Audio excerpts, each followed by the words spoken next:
Today, we're going to be talking about laboratory experiments. We're starting with the inputs, and then we're going to talk about the outputs. And we've also got a pretty big spoilery discussion as well that we'll mark with the timestamps down below. So if you're looking to avoid spoilers, feel free to leave the video before that. So, Gelly, tell us a little bit about yourself. Great to see you. Sure. Hi, I'm Gelly. I've played the game before, as I usually say, but to expand a little bit more on what I actually do, I was a lead playtester on this game on Blueprints.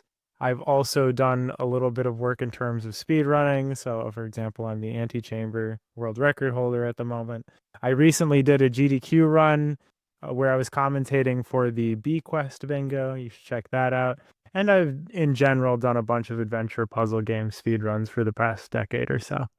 Amazing. So let's just start real quick with like defining the tiers. So in this case, these are all inputs, right? So these are things you have to trigger to get the reward. So generally speaking, you want these to be easy, right? Like I think, probably the hallmark of a good input is going to be, can you trigger it like 2, maybe 3 times? If you can go more than 3, you're really cooking and you've got a great day going. So I figure that's probably like the best way to describe it. And then of course, we'll talk individually about each of these as we go. So eating an apple. What do you think about eating an apple for an input, Gelly? So it's highly dependent on exactly what you've drafted or what you plan on drafting during the day. In my notation, the best ways that you can get apples are like classrooms, pantry can have an apple in it, secret garden can spread apples, and there's a particular boudoir upgrade that is made fit for purpose for exactly this experiment, which adds 3 apples to the boudoir. Honestly, it's highly dependent on exactly what your layout is because you can, as with any of these other experiments, either get nothing or get 3 or 4 of them. Laboratory can have an apple spawn within it, so it is something that you can look out for as immediately with a bonus, essentially. But I would say this is going to be one of your more niche ones, your C's, if I was to say.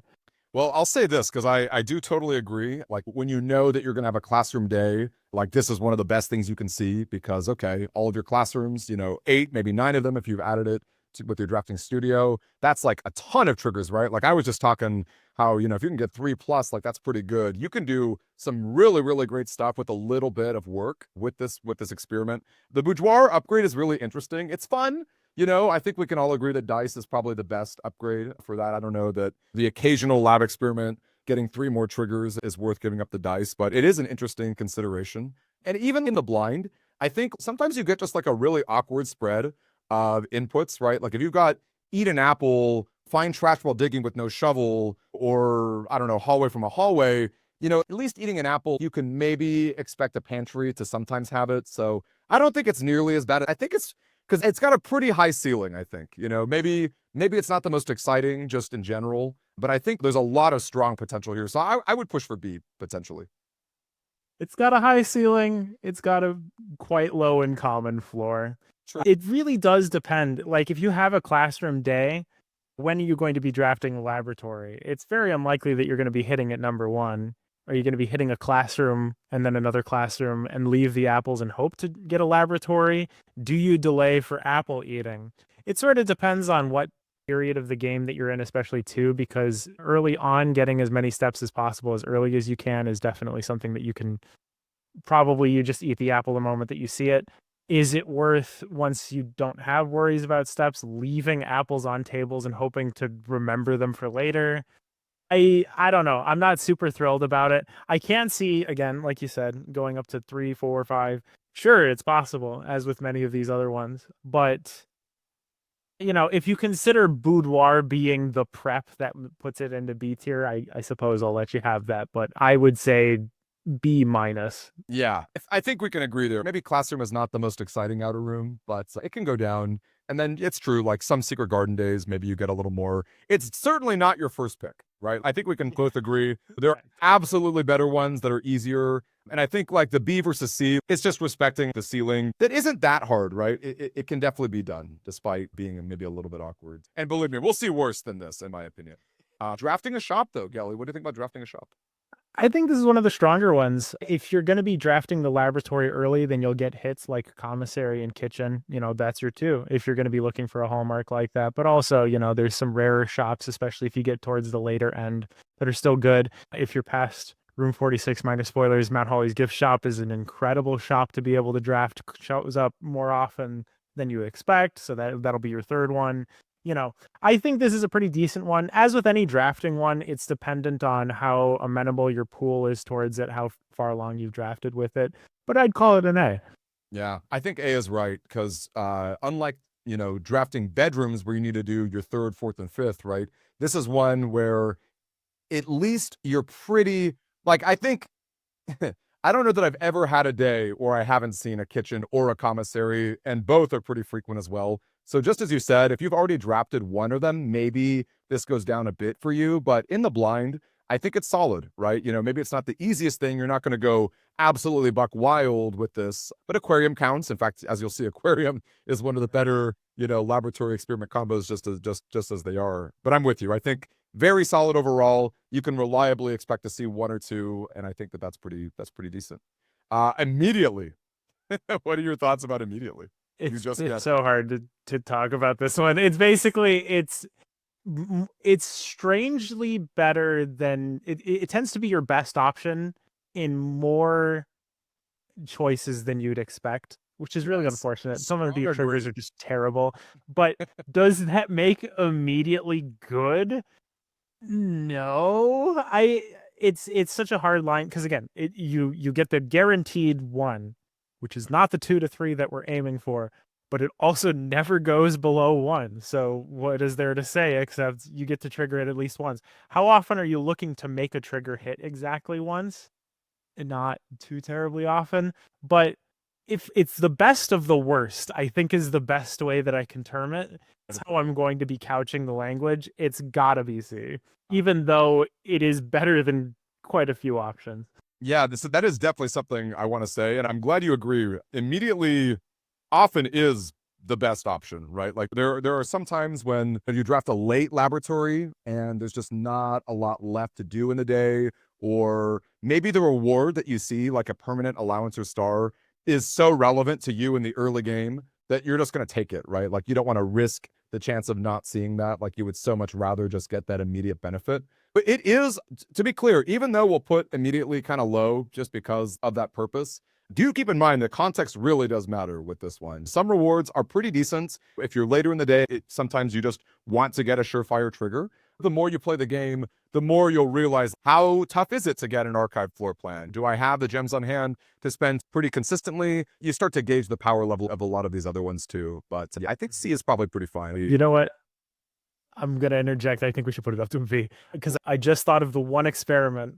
Immediately set your steps to 40. It's so good that it should be at least higher. Being able to set your steps to 40 is such an incredible reward that if that ever shows up, immediately set your steps to 40. And I think there's got to be a couple other rewards. I'm sure we'll see them when we get like I think in challenge runs, like curse mode and dare mode, where your days are going to be shorter and a little more awkward, you can't really reliably expect to get 3, 4, 5 triggers off of experiments, right? So oftentimes immediately, again, is just good enough, right? Immediately 40, that's solid. And if you don't think your day is going to last that long, if you've got 13 steps in, curse mode, maybe you just want an immediate 1+1 coin, right? So it is honestly better than it seems. So don't be sleeping on immediately is probably the best thing we can say, which is very funny.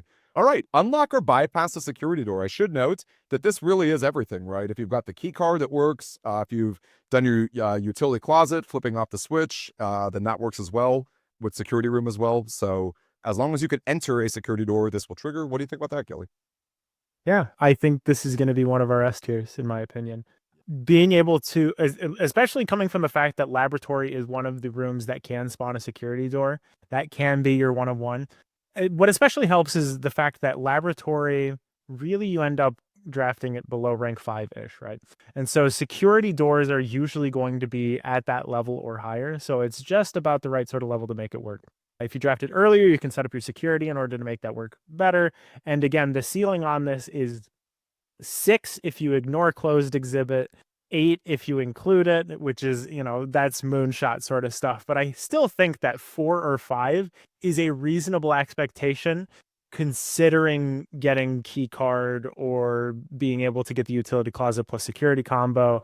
I think it's S tier. I agree with you. And another point to chime in here is the opportunity cost, right? For example, we're about to talk about draft and archive floor plan. That one's really interesting because it's pretty easy to keep triggering, but you don't often want an archives. You shouldn't necessarily plan your day around having archives, where frankly, the combination of utility closet plus security room or just having a key card, like those are things that you're generally striving for most days. So you're not really giving up a lot here, right? Like most days, that is the first thing that you're trying to pull off just to save a lot of keys, to make it, further in the day without getting roadblocked there. So it's already something you want to be doing. It's rewarding you for just playing the game well. And then, yeah, like you're easily going to get 1 or 2. And again, the ceiling is so high that I think it is indeed an easy S tier. So full agreement there. All right, just brought it up. Draft and archive floor plan. Gelly, what's your take on that? And most of these triggers don't come at great cost. Drafting a shop, you usually want to have a shop immediately. The thing that you're costing yourself is a different trigger. Drafting an archive floor plan has downsides, and you actually have to be able to work around that. I will say that being like the ceiling on this again is a pretty high one. I think I've personally hit like 9 or 10 archive floor plans in a day. With a lot of experience, you can actually be able to read archived rooms, which is kind of terrifying, especially if you have 2 gem costs underneath that archive floor plan, or if you have something checked in the code check. It's always very funny having it powered. Like you can navigate around archives provided you have the experience or you have something set up to make it work. However, just as often you could get dead end, and then it's just not doing a whole lot. Although that's still 2 hits of the experiment, which like is good, but like you're ruining the rest of your day in order to achieve that. I would say this is contentious. I would put this in A personally. I could see people putting it in S. I could see people putting it in D. I personally think it's going to be one of your better ones. Yeah, there's a lot of variance here. First off, maybe this isn't like a great thing to say for like a power level discussion, but like it's just fun, right? I think there is something to be said about just like rolling the dice with archives that's just generally fun. Because the ceiling is so high, because the only real cost to your archived, floor plan experiment triggers is, as you said, Dilly, like dead end. Well, if you have a good enough payoff, that's a great day that you just spent, right? Especially if you're a newer player in the early game. If you're farming allowance, if you're farming stars, you should just jump ship and only do that, right? That's a great fate for a day. Just spending your day rolling the dice, just triggering. So don't ever feel bad. In fact, it's kind of like a fun upside for archives. I know a lot of players hate archives and they're like, oh, my day got ruined, but let's turn that frown upside down. Let's get a lot of good stuff out of this. So I think there's something really interesting to be said about it. And yeah, I think that is going to be pretty solid overall. So I think A is really good. I like it. Again, good ceiling. It's mostly pretty easy, but then like maybe not quite S tier because like, there is a cost to having archives, and archives is rare, right? Like, or I think it's unusual, but it's rare enough that, you can't reliably expect to see it, right? And maybe by the time you do see it, you've drafted most of your rooms, maybe running low on keys. So there is a little bit of context there, but I think A is solid overall. I like it a lot. Yep. All right. Each bedroom you draft after the second. What do you think about that, Gilly? I perhaps irrationally hate this one. I know it's viable because, again, there's quite a few bedrooms that you like drafting. Guest bedroom shows up all the time, with or without its upgrade.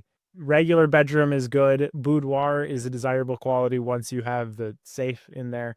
Nursery is good, but for whatever reason, and maybe I'm playing it completely wrong or whatever, by the time I end up drafting laboratory, I've hit the easy ones already. And so it's a fight for my life to get the other ones. And like the dredges of the bedroom experience is maid's chamber and master bedroom and servants' quarters and all this, her ladyship's chamber, which does not show up. Really, the only saving grace with this one is that, yeah, aquarium's a bedroom. But again, like I personally hit 0 pretty regularly. 1 if it's a good day. I almost never pick this one. Would I say it's bad? No. Would I say it's pretty niche? Yes. I'd say C- due to my disdain.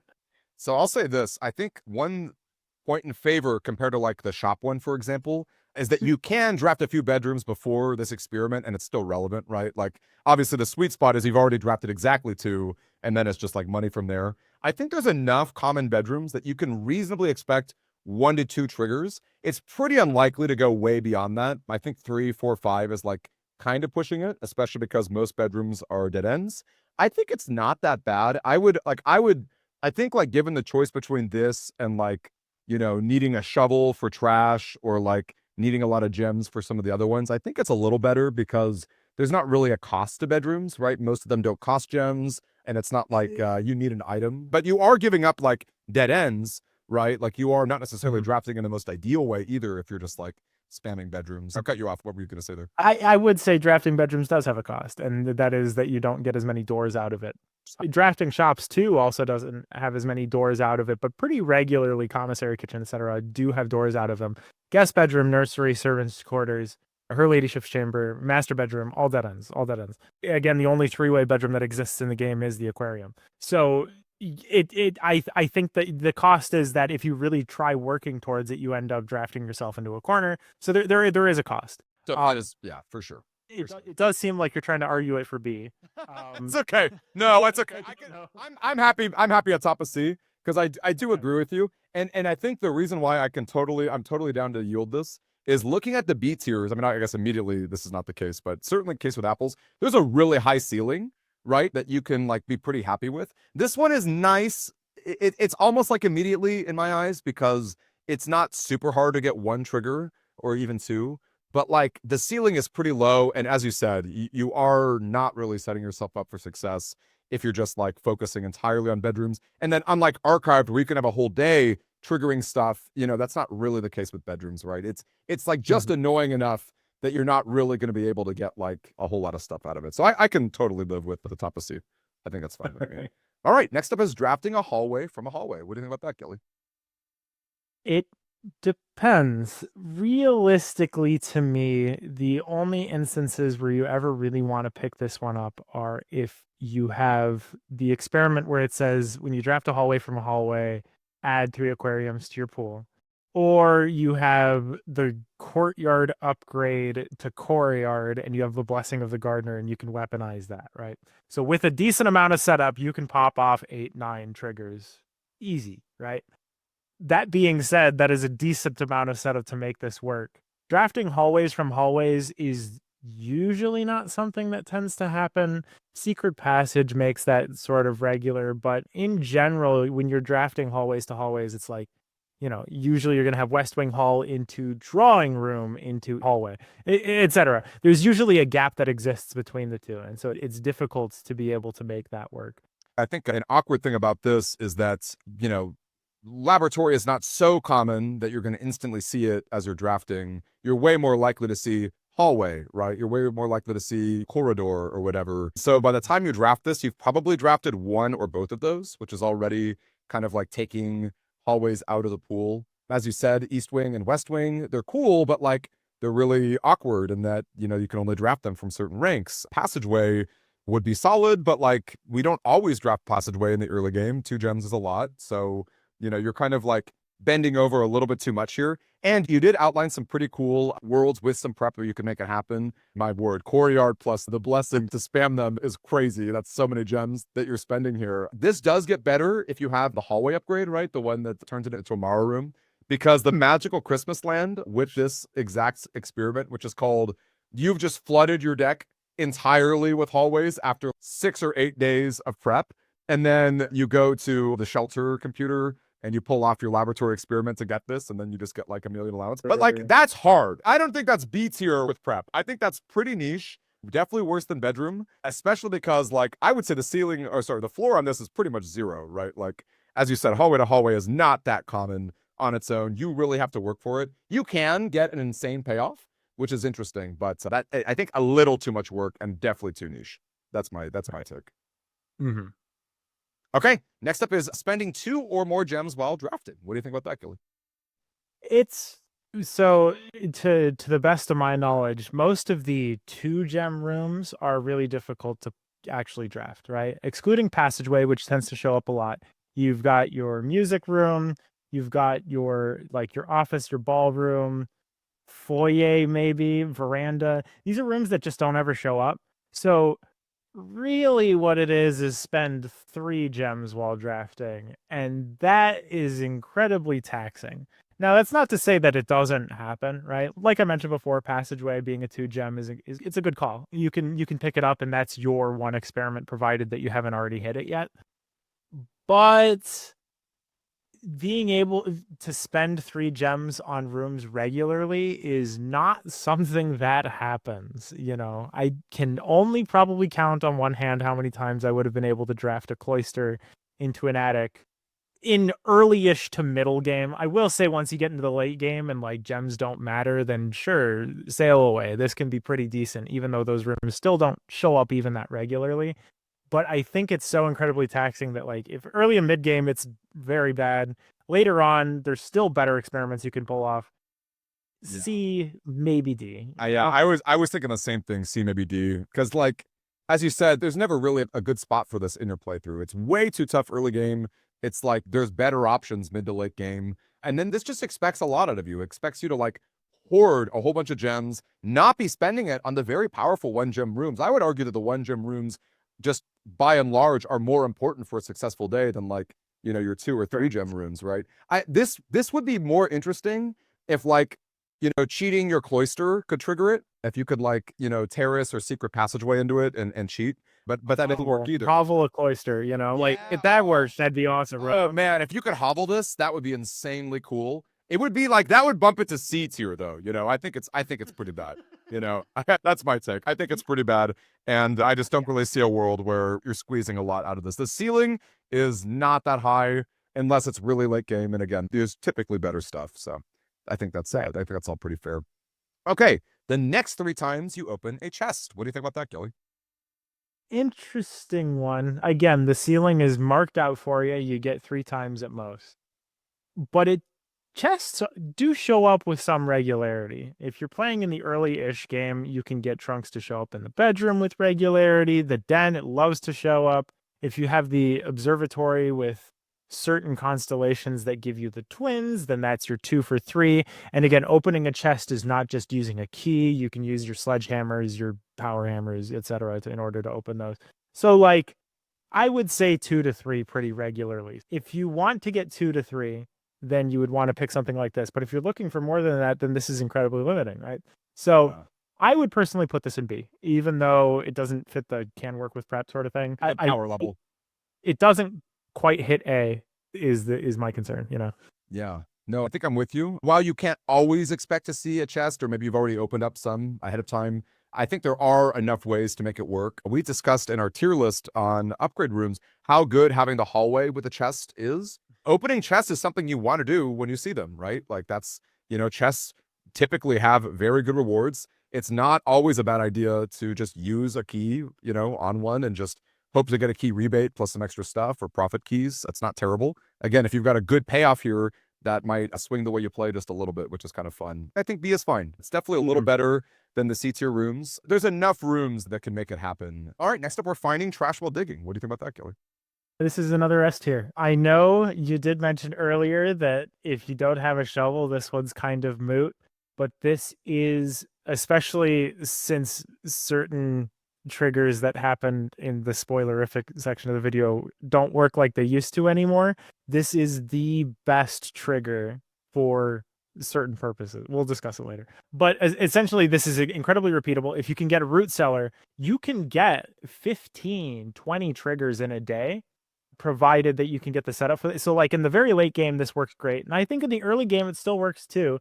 Sometimes you won't have a shovel. So you won't pick this one if you don't have a shovel. But when you can, at a minimum, get a shovel, it's very likely you will get 3 triggers on the experiment, right? I think this is the best of the best. I don't think it gets better than this.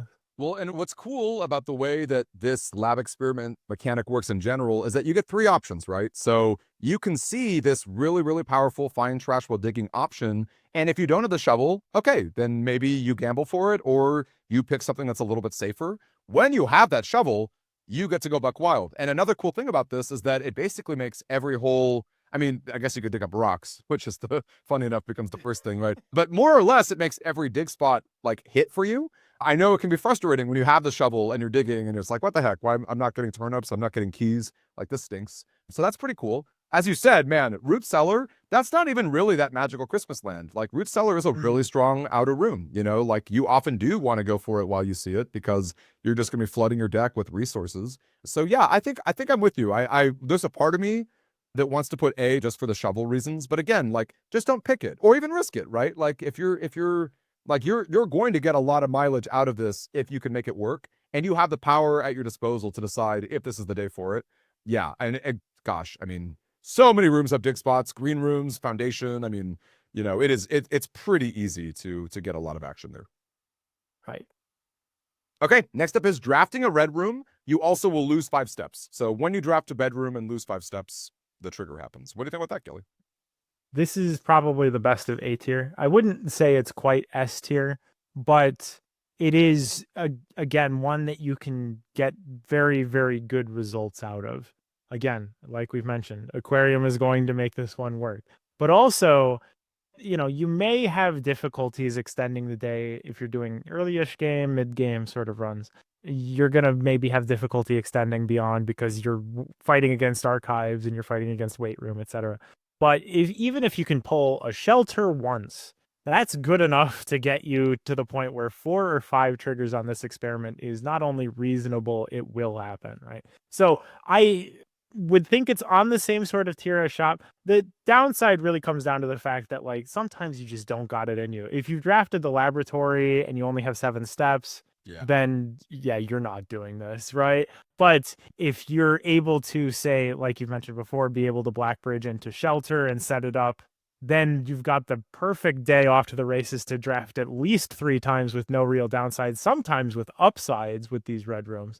And then you can draft beyond that as much as within your means to get to 4 to 5 to 6. And red rooms love showing up with each other, especially once you draft a furnace or something. So top of A, but it's not quite perfect. I could see the argument for S, bottom S, S minus A plus, but it's up there. I think the 5-step downside is enough of a downside to keep it out of S. Like normally, so I'll say this, especially if you're a newer player, 2 things. 1, don't be afraid of red rooms. They are very powerful. They don't cost gems. They have many pathways to lead out of. They're very strong, way better than you think. And then 2, don't be afraid of steps either, right? Steps are probably the least important resource overall. However, in this context, losing steps means you're inherently losing more opportunities to trigger this even more times. So it's like, it's a little awkward in that way, but not that awkward. Red rooms are so common. You know, there's so many ways to get steps, right? Like your bedrooms, your foods, your whatever. You can absolutely go buck wild. And the red rooms are common enough that, like, you know, not only are you going to be seeing them, but because they're T-shapes or even 4-ways, unlike the bedrooms, you're actually still going to have like a pretty decent setup. So it's true that some context, if it's late in the day, maybe you don't want to see it. But overall, this is really solid. You don't have to worry about gems in your inventory. You just have to worry about steps. You'll always be able to trigger it at least once, right? And then there's a pretty good ceiling as well. So I think that's a solid pick for A tier right there. And then finally, whenever you draw the drawing room while you're drafting. What do you think about that, Kelly? It's so strange. I think I want this one to work, but it just don't work. It sort of depends, but it depends, right? So drawing room, if I'm not mistaken, is going to be a standard room that costs a gem. If you figured out the safe fight in there, then it's not so bad to work with. If you haven't figured out, oh, spoilers, there's a safe in there. You figure out how to slice that up, Demi. I'm not gonna try that one. Oh, good. The drawing room has great advantages, which means you want to draft it, right? It's usually the best thing that you can be picking. And so to intentionally not pick it in order to get other advantages is harrowing. If you get, you know, dead end drawing room, what are you going to do? Not draft the drawing room, especially when you need those doors so badly. Again, if you haven't drafted the drawing room yet, it's at least a 1. It's at least probably an immediately with a little bit of downside. Can you stretch it into 2? Maybe. It depends exactly where you are in your sort of gameplay, where you are in your room hunt, etc. 3 or 4, I've never seen it. I'm sure some people can make that work. I wouldn't, because I just like the drawing room that much. I'd say this is C. I'd say this is strongly one of those that I would almost never pick. Yeah, I'm with you. The irony is that this experiment gets better with more rerolls, right? So, you know, more dice or study or whatever. And of course, it's ironic because drawing room is one of the best ways to do rerolls, right? So as you said, drawing room is such a strong room in general that it's there is a real cost in not picking it. It's common enough that, as you said, it's basically an immediately with like maybe the possibility of a second one. The only time I've ever seen this work, and this is real, I mean, this is like again C tier, pretty niche levels of making it work, was with, I believe it's the, what's it called, the chronograph, one showroom item that lets you rewind one time. So I haven't actually seen, it's hysterical. It's beyond niche because that's already like not necessarily the best item to be spending your coins on or coaching, but like I have seen it go down where you roll and go backward and keep triggering the drawing room over and over again. Again, a lot of work for probably not that much of a reward. And again, it's asking so much of you to even set that up. It's very funny when you do. But yeah, I think overall it's a C tier. It's pretty much an immediately. It also does nothing if you've already drafted your powerful drawing rooms. Oh, exactly. So it will show up. It's just you only really get it once unless you chronograph it. You know, best of luck with that one. I don't believe in that. I mean, like, that's very funny to pull off. I just don't. Not consistent. No, not consistent. You shouldn't even really be buying chronograph unless you have a strong vision for it. And I don't know that this exact experiment is the strong vision for it. So, but anyway, this looks like a solid list to me. This looks very like I'm taking a peek. I have no disagreements here. Any final thoughts on this side of the inputs, Gilly? They're stronger than I imagined they would be. Although, again, immediately is about halfway through this list, which means to me it's a perfect list. It's like it doesn't get better than knowing that immediately is middle of the road there. I think this is all. Things can get shuffled around depending on how deep in the game you are, but in general, this, you know, there's a pretty decent spread here, and that's what makes sense to me. Absolutely. Couldn't agree more. All right. So let's just go right ahead into the outputs, which are rewards. So unlike the earlier list, which is of course based off, you know, how easy is it to pull off, you know, what's the ceiling? In this case, we're just looking at what's the payoff, you know, is it even worth it? Right. And frankly, this is more important than the inputs because if all the payoffs are whatever and not relevant to you, you know, you're not going to care about your experiments. Where if the reward is very good, you might bend over backwards, you know, trying to find more chests to open up or drafting crazy bedrooms in different spots. So it's really, really interesting to have that distinction there. And we're going to start off with a pretty simple one. You will randomly gain 1 key, 1 gem, or 1 ivory die. What do you think about that, Gilly? So this is funny. This experiment back in 1.00 used to be gain 1 key, 1 gem, or 1 coin. And that was so bad that the devs changed 1 coin to 1 die. Even with this, the incremental incidental advantage of possibly getting 1/3 of a key, like, it's just no good. It's such small advantage, and you don't even get to know which of the 3 that you get.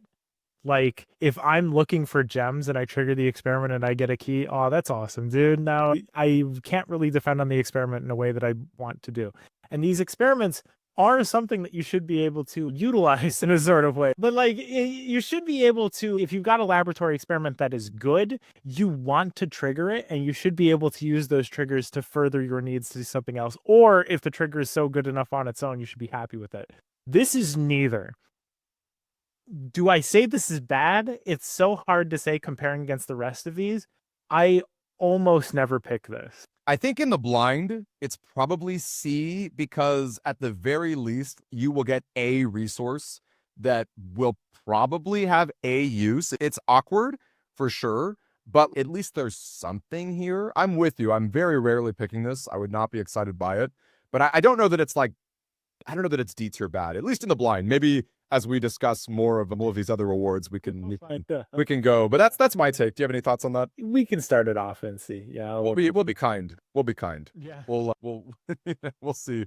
We'll see how the rest of it goes for sure. All right, setting your steps to 40. We talked a little bit about it earlier, Gelly. What do you think about that? Highly context dependent, but when you need it, it is the best thing that you can get. Not to spoil, I guess this is kind of spoilers, for the bingo race that we did at GDQ, this happened to be the difference maker that allowed Rad to get to room 46. That's how important this experiment can be on its own, right? And all you need to do is trigger it once. So this will work, right? So it's so good if you need the steps, But there are many instances where you do not need the steps. And in fact, it is detrimental to be set down to 40, right? So I would personally say, and again, like you've mentioned before, since this is a pool of 3 that you can choose from, you can decide whether or not you need that at the moment.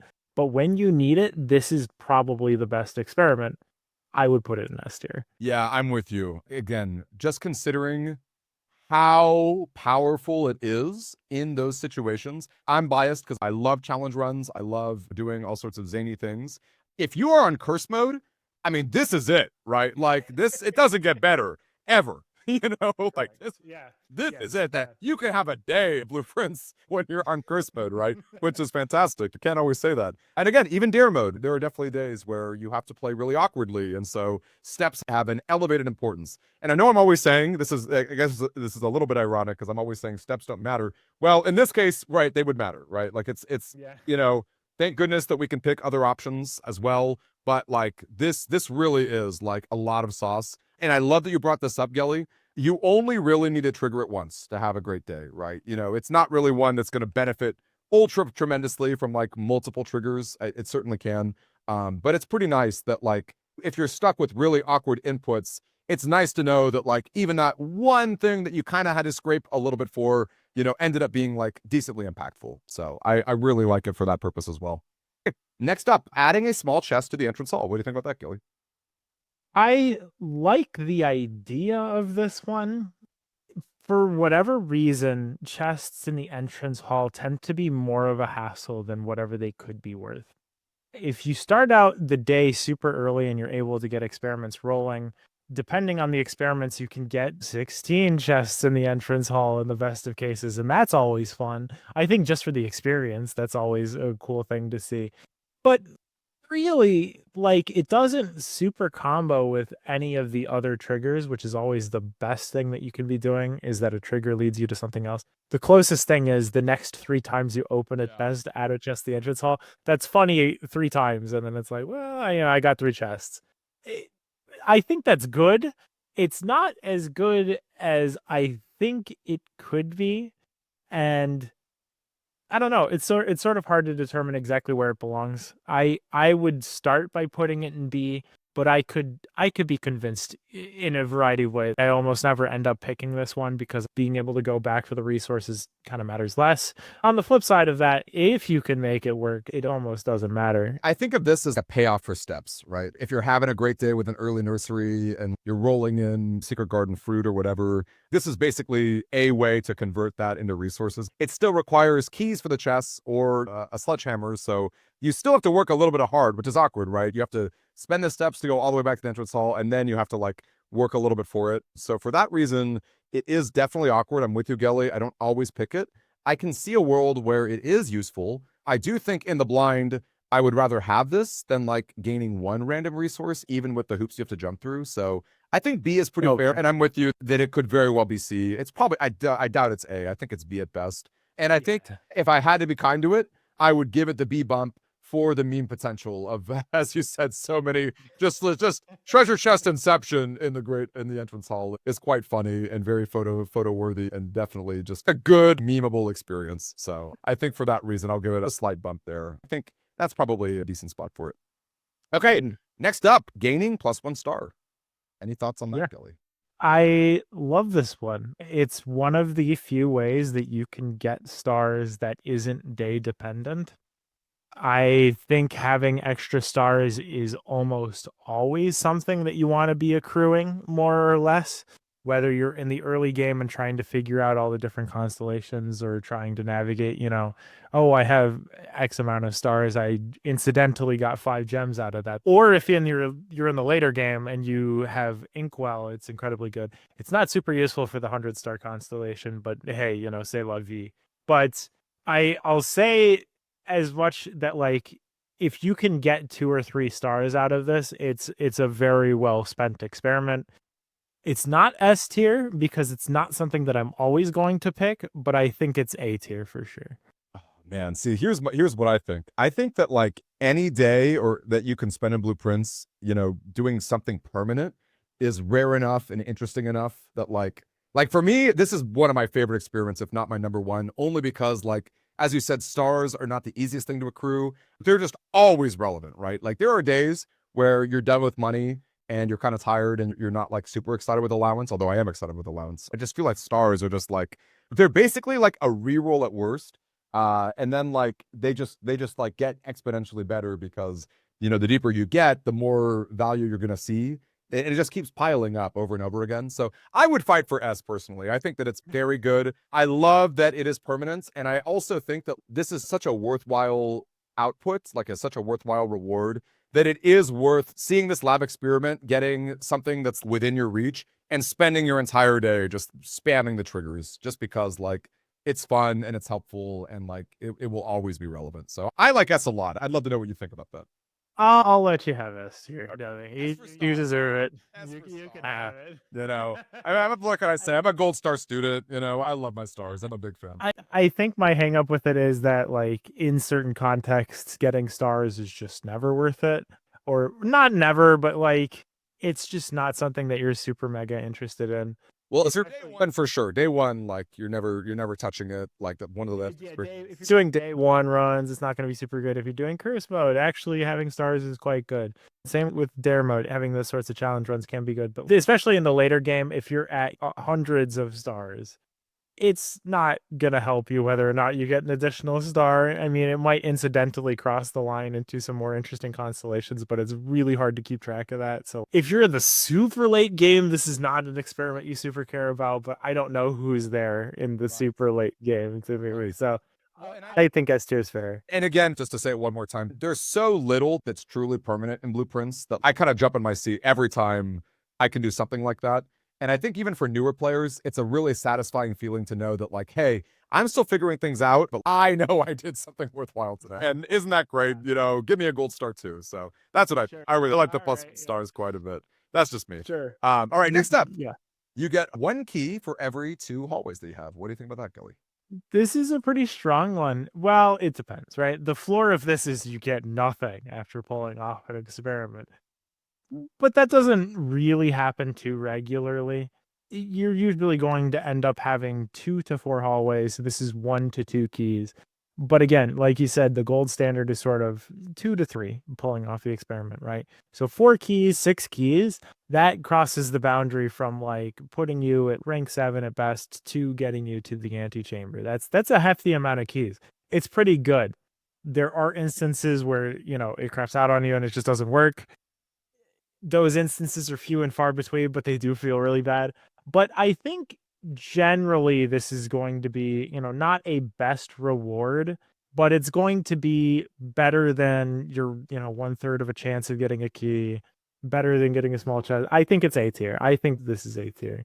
So I'll say this. I think one, like it's funny, right? Because if you compare this with the C tier, gain 1 random thing, that always has the upside of like always giving you something, right? Where, as you said, that you might get nothing out of this. It's pretty rare to have a good day of blueprints with less than 2 hallways. So I don't know that that's necessarily worth considering. I do think that's a cool thing about this is unlike the input, where drafting a hallway from a hallway is not trivial to pull off. Just having 2 hallways in general is pretty easy.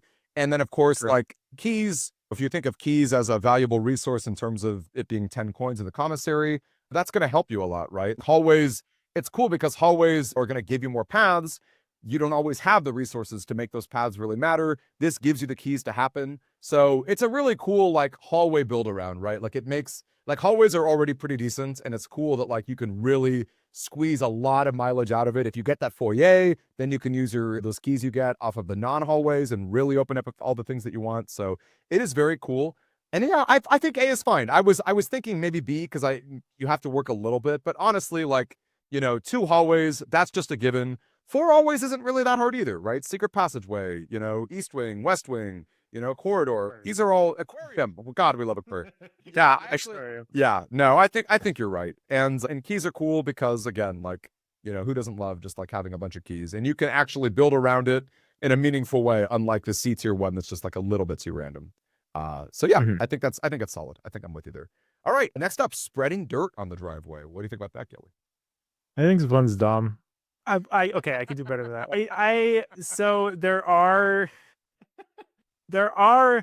it spreads a lot of dirt on the driveway, and if you have a conference room, it's very funny when you spread a lot of dirt on the driveway. A great meme, yes. But good golly, I don't care about dig spots, man. I mean, sort of. It depends. If you put like each time you dig up trash, spread dirt on the driveway, you have enough resources for a lifetime, other than gems, of course. But I don't know. I'm not super compelled by it. I could be wrong. Maybe I've been this whole time missing out on some secret of the dirt on the driveway where when you dig it up, you have a chance of picking something that you normally wouldn't get, like you get a silver key more regularly or something like that. I will say this does betray the fact that I have never picked this experiment in all of the move that I've ever played. It's just not something that really ever called to me. Maybe I'm wrong. Maybe I'm entirely missing something, but if it's literally just like the 6 to 8 dig spots that I've heard that it is, I'll pass. I don't know if it's bad, strictly speaking, but I never pick it, right? Well, I'll say this. I think compared to adding a small chest to the entrance hall, I actually think this is stronger than that because even though you're spending steps to head out to the driveway area, you're likely to get a turnip out of it. You can get a few extra keys. There are going to be some things in there that are helpful in that regard. But I don't know that it's like, do you need a jackhammer for this to be extremely good? Do you need a conference room to not have to backtrack too much? You might need a little bit of work to really make this one sing. And unlike, it's funny to think of this because we love find trash while digging. So it's like, why are we hating on this? Well, it's a matter of like, you know, we care about different things here. Like the frequency of finding trash is so high, which, you know, if we consider that notion, a lot of what we're going to be digging up is going to be trash too. So it's weird. It's a really weird one. And maybe I'm wrong. Actually, what do you think, Ellie? Do you think that adding a small chest is stronger than spreading dirt? I'm not too sure about that. If you add a small chest to the entrance hall, it's very likely that you'll be able to open it, right? Unconditionally, will always be able to at least spend a key on it, you know, have a sledgehammer or whatever. Dig spots require the shovel, and sometimes it just don't show up, right?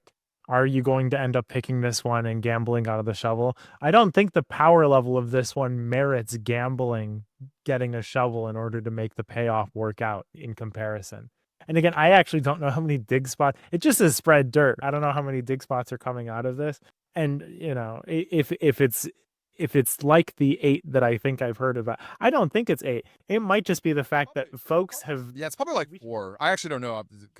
Just saying a lot about myself as well, right? I have also not, you know, I don't know necessarily. Because whenever I get this, it's mostly to meme with the conference room, in which case I've gone crazy with this just for the memes. So you see the experiment. How much this might make the entire difference, right? I'm going to actually look this up. How much dirt does this spread on the driveway? Because if it's I think that's the difference maker. Yeah, and I wonder too. I feel like you're 50% likely to get something out of digging and 50% likely to get nothing. Does that sound right? Or do you think it's? Do you think I don't know the odds. Yeah, I wonder if it's like 40% likely to get something. I mean, it feels like you do often dig up nothing. Like it happens. You often dig up nothing or trash. In my experience, it's probably 50-50. It does feel like it's 66, but it does depend on where those dig spots are. Dig spots in the foundation are worth a lot less than dig spots in the courtyard, which may or may not have things backing it up. For all I know, that could just be something superstitious that I picked up. But like, I would be surprised if dig spots on the driveway were worth anything. I cannot find a number on this. Perhaps we are ill prepared in order to speak this. Perhaps you wonderful commenters can yell at us about how unprepared we are to talk about this experiment. Agreed. I think it's going to be lower than small chest on the entrance hall. If it's 2 dig spots, put that in D. If it's 4 dig spots, put it in C. If it's 6, put it in B. It depends on how many dig spots. And spread dirt it's very vague. I've never picked this one. So usually there are just better results to be getting out of this. I'll pass, but put it below B for the benefit of the doubt, you know? Okay. I like it. Yeah. Below B. Oh, you want it in B? I think it's worse than small chest. Okay. But like, in its ceiling, it's comparable to the small chest. If you want to move it down to C, I'm not going to too much. No. I think that's fine because if we're saying, you know, that find trash while digging is S tier like input, it is very funny to think that you could go absolutely crazy digging dirt on your drive. It's Semi-infinite. Yeah. I know, semi-infinite indeed. And like the resources are pretty good, right? You know, turnips and keys and things like that. So, Right. you know, they're decent. They're definitely decent. All right. How about gaining 3 gold for every red room you have? I think this is, again, highly dependent on your drafting structure. But if you get the sort of 4 to 5 red rooms that it feels like you always end up getting every run, that's 15 gold for experiment trigger. 15 gold is a hefty amount. It's not 20 gold as we'll see. It's not quite there. And again, it can be quite a bit less. And it's not going to be too terribly much more. There's a pretty hard limit on how many red rooms that you're able to get. But like having that sort of dosh to be able to spend on like kitchen to make up for the fact that you might get weight roomed, or commissary to, you know, be able to get gems or keys or the resources that you need out of that. I think it's decent, but conditional and highly so. It's so hard to say. That's like C or B, right? I don't think Yes, it's so I exciting. can agree on that. This is another one that I don't often reach for. It's weird because money is good. And early game, it's probably the best because you don't have a lot of money. So it's like you want to be buying your shovel and your sledgehammer and like whatever. Or you want to get food at the kitchen. So like you would think it's pretty good. But then like there's just too many factors with this, right? Like one, you need a good payoff for the gold, which yeah, you can reasonably have one shop, but not always. And then you also need a decent amount of red rooms. And then you also need to have the trigger work, right? Like there's just 3 factors that are all going to be a little awkward. So I think it's probably C tier for that reason. It just feels a little too variant for me. I feel like there's almost always something better. That's my, I don't know. That seems good to me. Like it's not bad, but like, I don't know, just a little janky in that way. Okay, next up is setting your ivory dice to 2. What do you think about that, Kelly? I think it's very good. I can't in good conscience put it in S tier, but I love dice. I think we mentioned before in the tier list when it came to upgrades that like Geist Bedroom and the Boudoir with 2 dice are incredible upgrades no matter how you realistically slice it. So 2 dice is always very good. I can't imagine you very often hitting the downside of going from 4 dice to 2 or whatever if you trigger the experiment. If you have, then I think you've got other things to worry about. But I think this is an A tier one. Dice to me is, I think we've both talked about rerolls being one of the best things that you're able to pull off. And you know, being able to set it to 2 is 2 rerolls. And you're, you know, if once you go through those dice and you set off the experiment again, whether or not you can realistically control it, that's another 2 dice. Like you can accrue like a decent amount of dice, and I think it keeps you going for quite a while. So I'd say A tier. Yeah, I'm with you. I could see an argument for S, but I think A is very solid for it. You know, you're increasing your consistency. Maybe there's a world where you've got more than 2 dice. Very unlikely. You should use them aggressively if you even think that's going to happen. And then another cool thing about this is that there are so many inputs that care about what you draft that spending your dice to get them is kind of a really profitable exchange, right? You can maybe hunt for certain bedrooms or hunt for certain shops or whatever. Certainly shops, right? Because most shops actually do continue. They're not just dead ends, right? So that's just profitable for you.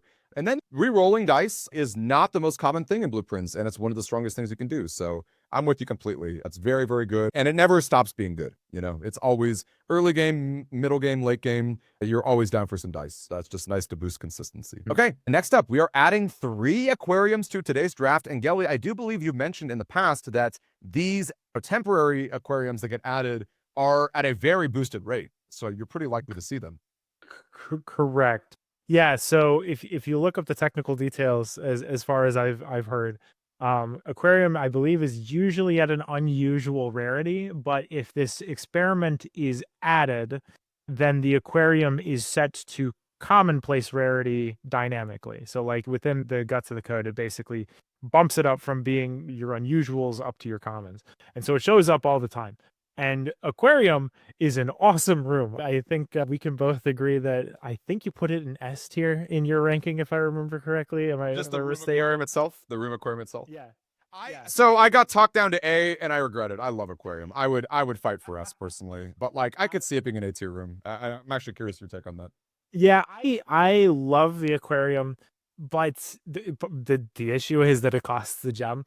If you can get the terrace, you're off to the races. But if you can get the terrace, you know, it's It's also got resources in it very regularly. It's got the dig spot that's available within it always. It's got a second dig spot always if you have a root cellar. It has the capability to give you one of those minor items and usually a major item once you start getting deeper into the manor. Veranda increases the luck by a lot, and you can just get items piling up on your barrels to a humorous extent. And like we've mentioned with the triggers before, this result alone can make your triggers go off by themselves, right? So suddenly you've got, when you draft a hallway from a hallway, add 3 aquariums to your draft pool. That trigger is now very good. It's incredible. It works great. And if you can get the gem economy working with that, then you can fill your house with aquariums. And that's not just a meme. That is a semi-consistent way to be able to make it to the antechamber, because those aquariums give you additional resources, and in the condition that you can, maybe you axe off the gem cost or you make them gem costless or whatever. It works. It's incredible. It's very good. Can I, in good conscience, put it in S tier? I want to. I don't know if it's actually that good. I'll leave it to you, Demi. What do you think? So I'll just, full disclosure, I'm not sure myself, but I do want to add 2 things. One, we discussed in our upgrade tier list the power of the starfish aquarium giving you a star. I've already talked about how much I love gaining 1 star as an outcome.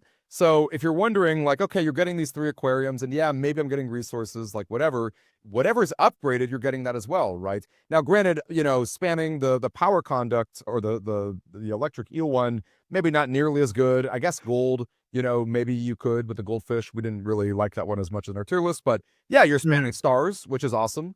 And as Gelly himself mentioned, like, they're at an increased rate, like you're getting to see all sorts of extra items and goodies and things like that. It basically can go infinite depending on the input that you give it. And then the final thing here, which actually I can't believe I haven't brought this up at all in this entire discussion so far, but a reason to go ham with experiment triggers is the shelter, right? Like, if you draft that in the day, or if you've got your Blackridge, yeah, right, that's it. Oh my God, I can't speak. Your Blackridge Grotto going, you can basically unlock every door in your house for free, right? I think it's what, 5 or 6, depending on some variants. Maybe it's 4. I think. As a safe number. Yeah, and it almost never comes up because very rarely can you get the triggers to pop off. But this is one of the examples where you would be able to have unlocked doors all the way up, right? Exactly. Yeah, so. Exactly. Yeah. So which is why I think this is the first time we're thinking about it, because you really can go buck wild, and it's not magical Christmas land. Like, it's actually like, it's like Thanksgiving or whatever. Like, you just enjoy a nice meal, right? It's just a solid thing. So yeah, because I could see top of A, I could see bottom of S. It's really tough. I think it's very powerful, and I think just like the sheer like, the ceiling is so high, and sure, maybe you're not squeezing the maximum ceiling, but that's because the ceiling is so ridiculously high that, like, it's not possible to, like, you can really, get a lot out of it with just one of the things you mentioned, Gelly. Like, even just like a sleeping mask with, like, the ability to, like, unlock all the doors in your house. Like, that's not bad, like, you're getting some steps and you saved a bunch of keys. That's pretty modest. That's a pretty modest thing to ask of your day. And, like, that's still pretty decent. So it might be yes. I don't know. It might be yes. I think we both have been talking about this for so long that at this point it's S tier. I think we owe it to ourselves that we like it so much. We can have a semi-meme pick hit the top, and I think if there's going to be one, it's going to be this one. Now, with a caveat, because the reason I went back and forth with SNA is, like, early game, not great, like, you're not going to have the gems, you're not going to have the cool payoffs. Like, it's not, this is definitely, like, one that gets better the more you play and the more comfort you have with the game. That is, like, a consideration. But man, not only is it fun, but, like, you really can get a lot of really great stuff going out of it. So yeah, I like it. Let's get some memes up here. I think that's a fun thing. Okay, next up is getting a letter delivered to the mailroom. What do you think about that, Gelly? So this is conditional, but I will say that if you haven't seen all of the letters yet, this is the best experiment in the game. I love the letters. I love the lore that they provide. They give you the push on quite a few puzzles that I needed those letters to be able to figure out. However, it comes with the downside that if you already know what the content of those letters are, then this is a bad experiment. It doesn't really do anything for you. I think it's only fair that for such a permanent upgrade, it's D tier. And I think it deserves to be an S tier with the caveat that, like, if you see an S tier and you're like, but I got all the letters, well, you already know. So Yeah. I love this experiment. It's awesome.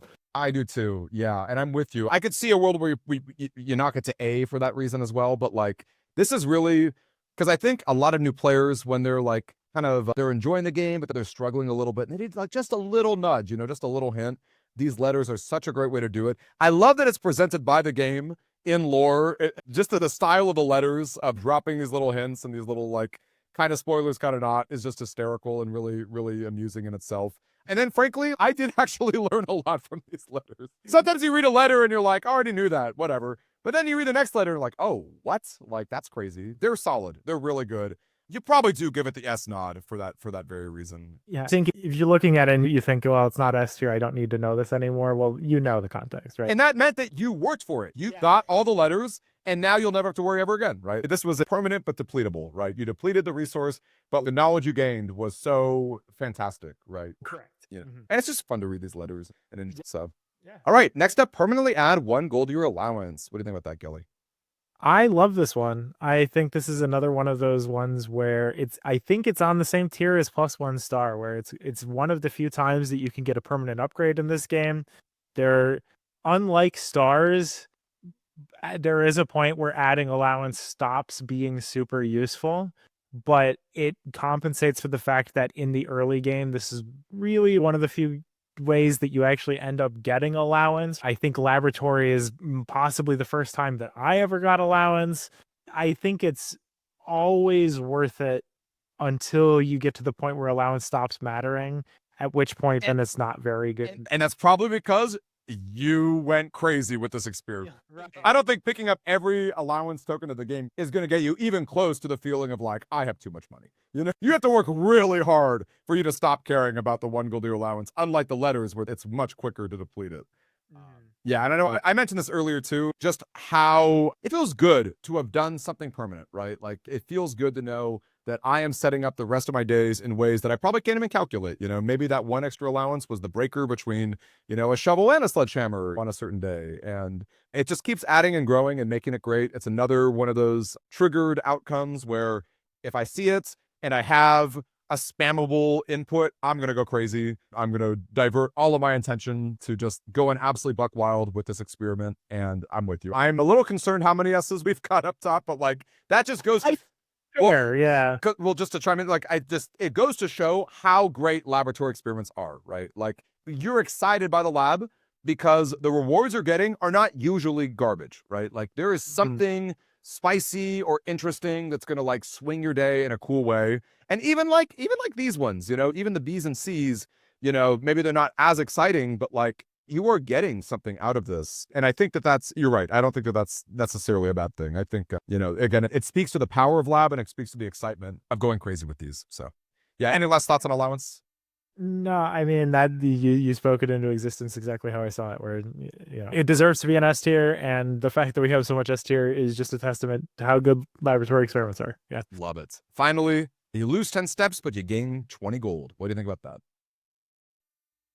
Yeah, I mean, it's the red room of experiment results, I guess. It's hard to make work, really. It's in such a strange place where it's like, again, if you're playing in the early game, those 10 steps matter and they hurt. The 20 gold that you would get as a part of it can push you over the edge into being able to buy something from the showroom or something like that. But this experiment will never push you into the upper echelons of having hundreds of gold for the later game things that you're looking to buy, right? So it's never going to put you there. So it's going to put you in the middle tier stuff. So it might push you a little bit further if you're in the early game, but those 10 steps come at a major cost and you really need to be hitting it early in order to make that work. And you really need to hit it twice because 20 gold doesn't do enough. 40 gold gets you somewhere, right? But once you start getting in the later game, then you're piling up the allowance and stuff like that. And by the time steps don't matter, gold does not matter in the same way either. So it sort of occupies this weird space where it's like I almost never end up picking it because, even if it would end up being useful, that 10 steps could end the day on a whim, on accident. Like if I had, see the drawing room in your drafting pool, lose 10 steps, gain 20 gold. Whoops, my day ended. I don't want to be putting that experience at all, right? So I wouldn't ever put it in D. It's not bad, but you really have to know how to use it. And there's not that many instances where you do use it. So I think it's a C tier experiment result. Yeah, I think the best way to squeeze mileage out of this is kitchen. The 20 gold you're getting, you can easily more than profit 10 steps. So that's probably the best case scenario. And, what are you doing? You're saving a little bit of money and you're gaining a little bit of steps at the end of the day. But I don't know. As you said, it's kind of weird. I almost wish this were like lose 5 steps and gain 15 gold, because 10 is pretty harsh, right? Losing 5 in the input for your red rooms, it's not nearly as bad because it's staggered. And you can be like, okay, I'm going to avoid drafting red rooms until I get another bedroom, or this is a little too dangerous. This one, it's maybe a little too much. I don't know. It's like a little too all in, I guess you could say. And because of that nature, the ability to like really cash out on the 20 gold in the all in way is like also kind of limited, I think. I think your kitchen example just sounds like spinning wheels to me, right? And I don't think you're doing a whole lot with that. In the best case example, you get your 20 gold, you buy your tomato soup, and you have like enough red rooms to get back your steps. You've spent like 8 gold to gain back a bunch of steps. I don't know. And you only get to do it once too, because the kitchen stuff is on such limited supply. It doesn't sound like a good time to me, but it is better than gain 1 key, 1 gem, and 1 die, and we haven't filled the D tier yet. So I think it's time that we bump down gain 1 key, 1 gem, or 1 die to the bottom. And I do love what you just said, that like even the best case scenario of lose 10, gain 20, you're like, oh, kitchen, okay, cool. It's not like some exciting breakthrough, you're like, okay, well, thanks, I guess. Yeah. That's all right. I could also see bumping aquarium down to A. I don't know, because it's like you do need some amount of prep, kind of, but like it is so fun and splashy. Do you have a strong push either way? I want to keep aquarium. Cool. Okay, let's keep it. Let's go. Looking at this whole list, like the only thing is I'm not even sure that the letter delivered to the mailroom belongs on this tier list in its current example, because it's either very, very good or it's very, very bad. Yeah. And when it's really good or really bad. Like there's no. Yeah, I worry that some people might look at that and go, what does that even mean? I'm not going to pick that. You should pick that every time that you're offered the option, right? If you don't have your 16 letters all put in a row, you don't. Oh, and especially the stamps that you get off it. There's so much information. But I think S is about as close to a good result as you're going to get off of this. And it does look unbalanced, but again, if I can convince you, laboratory experiments results should be this good. What do you think about swapping the gain 1 random for the 10 and 20 gold? Do you think that that's bad enough? I'm not excited by 1 random resource, but like, you didn't have to, you're not. I picked. It's so hard. I know it is tough. We're splitting hairs, dude. We're totally. I have picked the lose 10 steps, gain 20 gold one to buy a book in a bookshop once. I was pretty proud of the fact that I like swung that. I don't think I'd be very proud to swing gain 1 key, 1 gem, or 1 die. I've picked it before, but it was because I was out of steps, and the 2 options that were offered were just like, oh, okay, I don't have hallways and I don't need whatever. It just didn't work out, right? Like it was the best of the worst in a very particular situation. It just doesn't, it's not super compelling to me. I know dice are powerful, but like not knowing whether or not I'm going to get a dice out of that. It's not even like fun risky. It's just like boring risky, man. I'm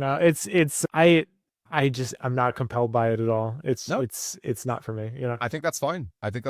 Yeah. Okay. Well then I'm pretty happy with this list too. So we've got our outputs, we've got our inputs, and now it is time for some spoilers, ladies and gentlemen. So again, if you are somebody who's not interested in spoilers, we'll catch you later. So here's the deal. There is such a thing as upgrading to the satellite dish and downloading Synca experiments that are very powerful. And actually, there's a useful feature about this is that you can prune your inputs and outputs. You can say, hey, whatever, I think 8 is the minimum. You could do more than 8 if you really wanted, but that's probably good to stick to 8.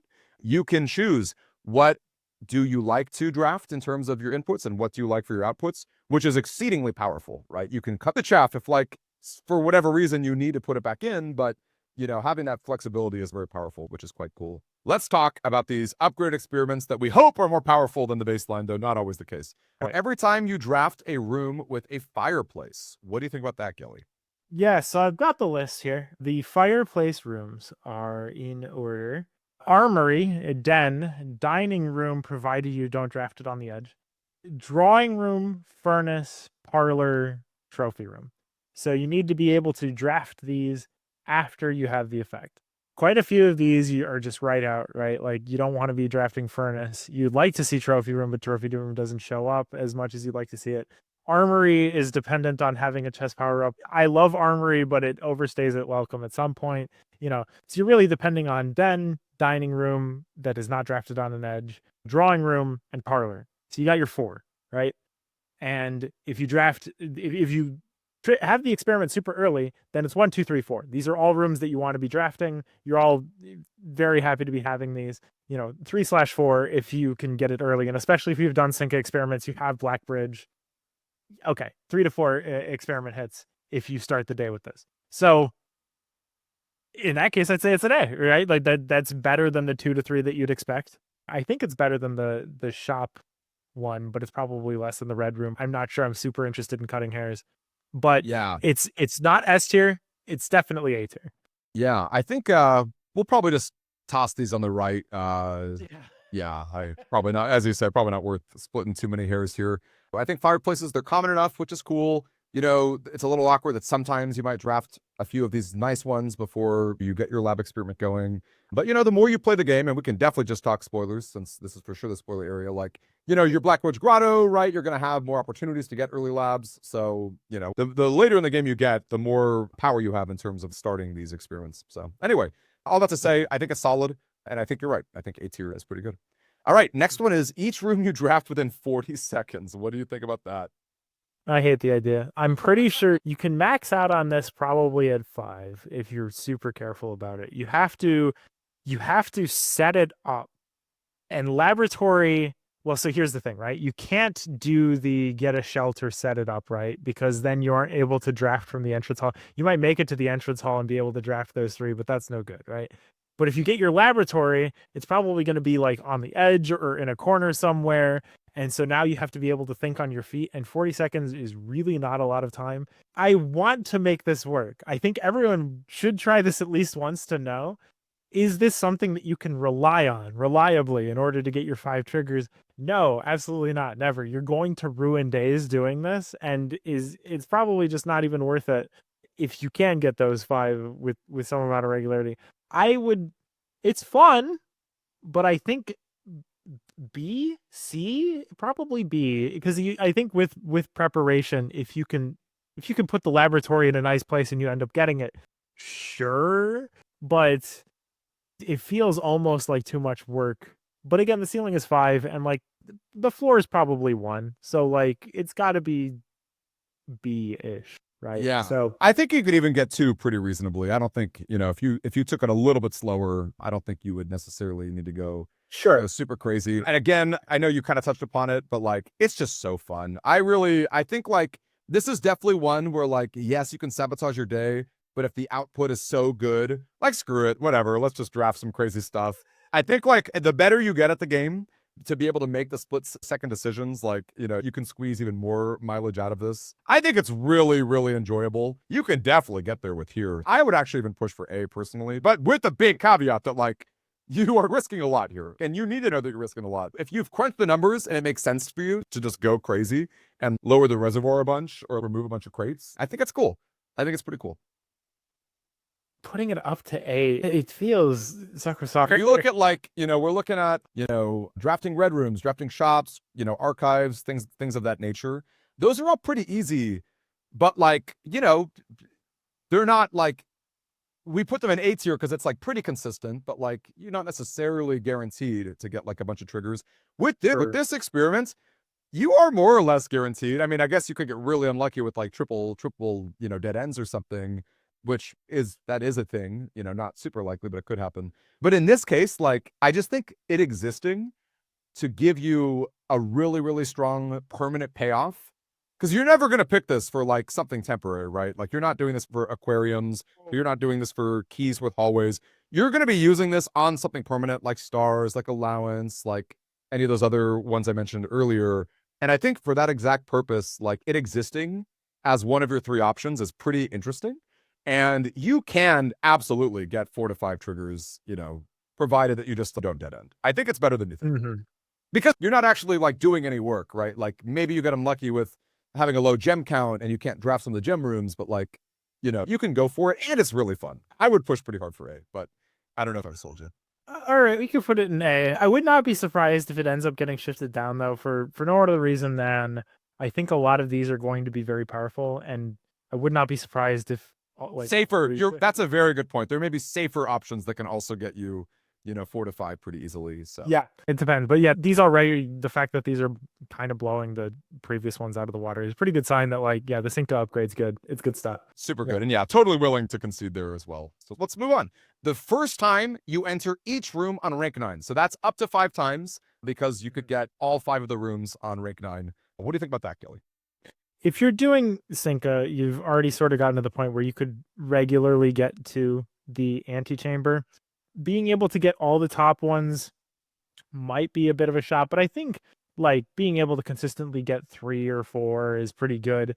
Does it come at cost in order to be able to do that?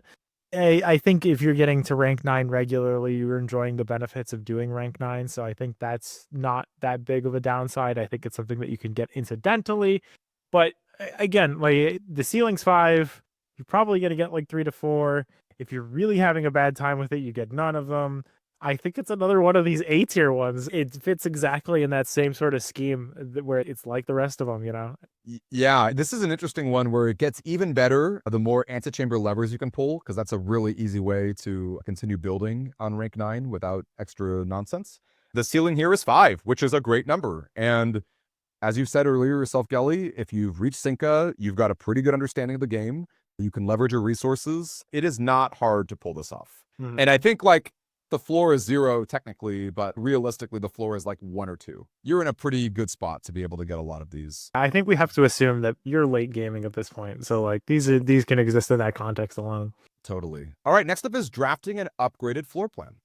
This is interesting because this depends on how many terminal discs that you found, but go for it, Gelly. What do you think? If you've gotten the Synca upgrade, it's very likely that the amount of upgrades discs that you've got, at least in my experience, you've got to be crossing 8, 9, 10. And most of the upgrades apply to rooms that are commonplace.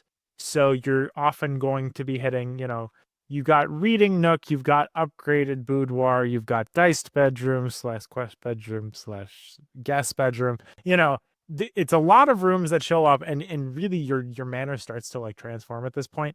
This is, I think, easy in S1. I think this is your 8s or your 9s. Now, if you don't have a lot of upgrades, if you check library and you've only got 6, there's a maximum of 16, but one of them applies to the spare room twice. So it's really realistic with 15. Once you're at this point, I think at a minimum you're at 8 upgrade discs. I think if you're at 14, 15, I can believe that.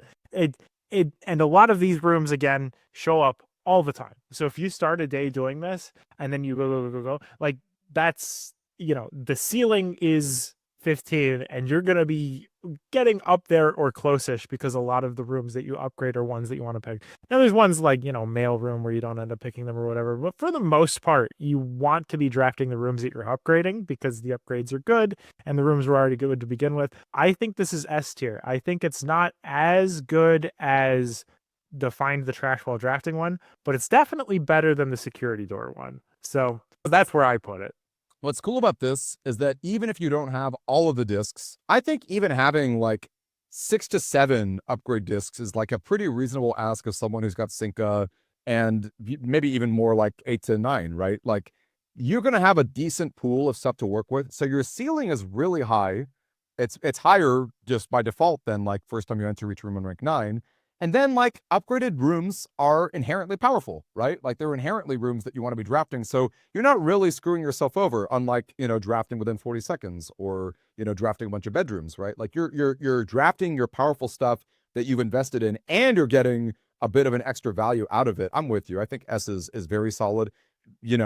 I don't even think you can put a caveat here. If you have Cinca, you've got a decent amount of upgrade discs, and then the ceiling is obscenely high at 15, right? So very, very strong stuff. Super strong stuff. All right, we've got access a different terminal today. It's worth noting that the Blackbridge Grotto terminal does count for this. So that is, I believe, up to 5 different ones if you've got your shelter. Laboratory does not count because I believe when you activate the experiment, it considers you to have already been in the terminal. So I think it's just 4. Correct me if I'm wrong. 4. Difference between 4 or 5 is peanuts. Right. But again, exactly like the Reach rank 9 one, except I guess there is a difficulty in the fact that you would have to draft the office to complete the Monty here. But the other one's what? You've got laboratory, shelter, office, Blackbridge, and the other one, which I'm never going to remember. Security. Core security. Good golly. All right, let me try that one again. So you've got out of your terminals, you've got the laboratory, security, office, shelter, and then the Blackbridge Grotto counts as another terminal. So like your ceiling is 4/5. Funny enough, if you were to like say draft a shelter and then you remote into the laboratory, you activate this experiment. If you leave and then you come back into the shelter computer, that counts as 1. So it's basically like immediately. You always have access to the Blackbridge Grotto terminal for, realistically 2. Security is a really easy pickup for 3. So like, yeah, floors like 3, ceiling is like 4 or 5. It's another one of these A-level things, except I think it's easier than some of these. I think it's at the very least easier than the rank 9 one because you don't actually like have to put real effort forward towards that. But it doesn't really reach the upper echelons of being S tier. Yep. No, I think you nailed it. All of those rooms are common enough. Maybe you don't have a shelter drafted that day, in which case maybe you're not picking this experiment. But otherwise, it's solid, right? It's consistent. You're going to get value out of this. So there's something to be said about that. All right. Each time you pull a different antechamber lever. What do you think about that, Gilly? So the antechamber levers that are available to you, there should be 8 if I remember correctly. There's secret garden, weight room, greenhouse, great hall, throne room, underground, and the mechanarium one. Quite a few of these aren't really realistically accessible on a regular basis. It's kind of hard to be able to swing mechanarium on a regular basis. Throne room, you almost don't really want to be drafting that unless you're doing the throne room. You axed it or something. Right. And having to go all the way underground to pull a lever to activate an experiment. So like there's like 5 desirable ones. And well, once again, although the difference here is that being able to access all of those levers regularly is difficult, but like if you actually like work towards it, I think this is another one of those 4 to 5 ones, Chief. I think we're looking at another 8. I could see B tier in that like it seemed it's a little harder, right? Like you're very likely to get at least 1 or 2, and of course, like the later you play, like the better you are at that. I could see a B tier, whereas like think about that, like different terminals so easy, like easily 3 to 4, where like antechamber lever is like I guess weight room is probably the easiest, and then I don't know, maybe great hall if you've got a lot of keys and stuff. It takes effort. It does take some effort, and then all of those payoffs are like a little different too. So I could see a strong B. Maybe just mid B. Yeah, I think B is fine. Yeah, put them on the end. Put them all on the end for consistency. Yeah, consistency. Solid still. Solid. It's again, we're staring down another 4 to 5 one, except this one's a little bit more difficult to work with. Again, all of these are a good-ish. Absolutely. All right, the next 10 times you view the map, you lose 10 steps. I want to chime in real quick and say this got nerfed. It did not used to say the next 10 times, but then it was very clearly realized that this is so exploitable at the nurse's station, entering the room, upgrade, and setting your steps to 20, that it needed to be the next 10 times. Very funny. But anyway, Kelly, what do you think about that? And so in that state, that would have been SS tier. I know I had watched multiple streamers reach 400 allowance on that experiment alone. It's obviously broken. Even with the cap, I would say that you can reasonably get 6 to 7, no problem. And you can just dump a day where you can be like, what, I've got the sauna, maybe I've got the dining room, whatever. I'm just going to burn this day on getting some experiments done very fast, very easy. And especially with some of the results where it's the crate one, right? If you're wanting to remove crates, this is the one that you pick in order to get through days super quickly. This is S tier, even with the nerf. No, I'm with you. And some people might think, oh, 10 steps, like what the heck here? But like, again, steps are a pretty plentiful resource, right? Like, your dining room, as you said, Gelly. Mhm. So even without like sauna and extra leg work, you can I'm talking like you're probably getting four minimum, right? Four is probably the floor. Oh, Probably, easy. you know? You can continue the day after 4, Totally. right? But, Yeah. like, with this experiment, I'm ending days with 10 activations of the Exactly. laboratory. So, Yeah, it's another one where you're gonna really, really, milk that permanent thing for this where you're not using this for temporary resources, right? But you're doing a great job. So, and finally, the next time you draft a tomorrow room. one is very conditional. I looked it up. All the tomorrow rooms. You have break room, which is an upgrade to billiards. So that would have to be the one that you choose. And I think we decided that's the best one. So that makes Good. a hallway upgrade, which like, you know, room, hallway, my beloved. I love that one, but it's not necessarily the best one. You have sauna, coat check, mail room, freezer, morning room, clock tower, planetarium. There's a big theme with all of these, in case you did not notice. They're almost all dead ends, ignoring a morning room, which does not make northern progress. And it's not often in your room in general, like you're in your pool. Right. You would have to have breakfast nook in order to be able to make that work consistently. And then break room and hallway upgrade, which, those are ones that are dependent on you upgrading. Basically, this is asking you to draft a bunch of dead ends, which give you effects that are like middling to okay. It depends. I don't like a lot of these because I don't like freezer. I know some people love the freezer. I know freezer freaks. I'm not one of them. Clock tower is fine, but it just never shows up. Planetarium, it just feels like not the best way to end your day. I'm not super thrilled by this one. I've never picked it. It wasn't part of my 8 picks, that's for sure. Would I put it in C tier? Maybe. It just feels like you're either getting a lot of dead ends or you need to have the right upgrades in order to make it work. Yeah. Your floor, it was like 2. I don't know. It's not great. Compared to the rest of them, it's not great. Yeah, I think it's C. Like I could maybe see B. I could maybe see B. Yeah. If you but that one is in my opinion, I think that upgrade to B would be entirely dependent on you having like the hallway upgrade. A hallway tomorrow upgrade. Because as you said, it's not a dead end, right? And you can spam like crazy, and that also would be another like hallway from hallway. So to me, they're kind of similar. To me, they're kind of in a similar spot where they can have a huge ceiling, but like pretty awkward like 90% of the time. Right. Yeah. All right. Well, that was exciting. And I guess just for fun, if you had to cut 3 of these from S to A, like if we're talking about the 8 that you personally chose, I know you would cut the 40 seconds. Well, what's your ideal 8 that you're selecting? In my ideal 8, yeah. So if I'm doing Synca stuff, right? Obviously, yeah, the next 10 times you pull a map, that's great. I draft an upgraded floor plan, that's great. Find trash while digging, that's great. I'm not sure I'd pick security because I might not even be in the state where I care about that. I think it's a lot more powerful early on. I might not include that one, but it depends. Drafting a red room, that's definitely going to include. I think drafting shop's got to be on that list. So that's got to be my 5. I think I'll pick the archive one because I'm a big enough fan of that. I like to think that I'm able to read archive rooms with more regularity than maybe I think I do. And then fireplace, that might be my 7th, and then we'll put security at 8. I think only at that point security, again, very good early on. It's not my favorite one as you keep going because you do kind of have to put a little bit of work in order to make it work. And some of these A tier ones just kind of like flood it at the end game. But I still think security deserves to be an S at the very least. But yeah, that's my tops. No, that's solid. I think that's solid. Again, I'm a big fan of the 40-second one, so I would keep it in personally. I'm just a big fan. But yeah, I think that's really solid. I guess I could boot up my file at some point and see what exactly I actually chose. I do think like maybe I cut archives. I don't know. You have to draft archives, which like not always happening. I don't know. I might have left in immediately just because I was looking to clear crates. Immediately do a crate is still good. That might be in my save. Do I agree with that assessment? Maybe not, but I love it. I absolutely love it. Awesome. Okay, well then let's go to the real final spice here, ladies and gentlemen, and that is going to be the finale. What are we using, or what are the rewards that we are grabbing here? Lower the reservoir water by 1. What do you think about that, Gilly?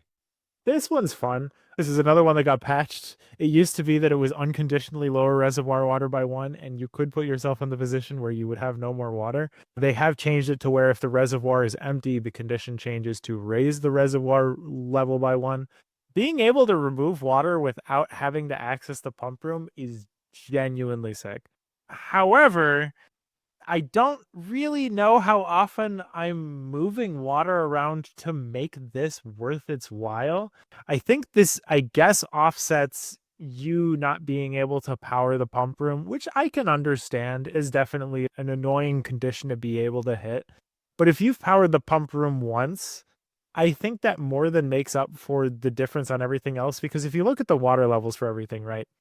You want to have probably drained fountain, partially filled reservoir, depending on where you want things to be, filled greenhouse, filled kitchen, drained pool. Like, I could understand picking this up a couple of times, but again, this only really goes so far, and you have to be like kind of super careful with how much you utilize this.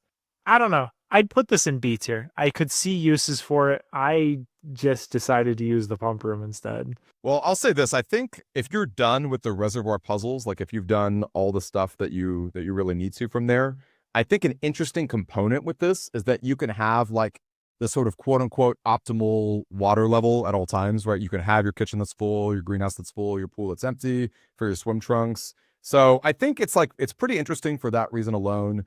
I don't think that like powering the pump room is so difficult the more you play the game. There is something to be said about that, you know, permanently drowned fountain or whatever. I don't know. It definitely does not, it's not an infinite scaling thing. Like it's a limited resource of stuff that you care about.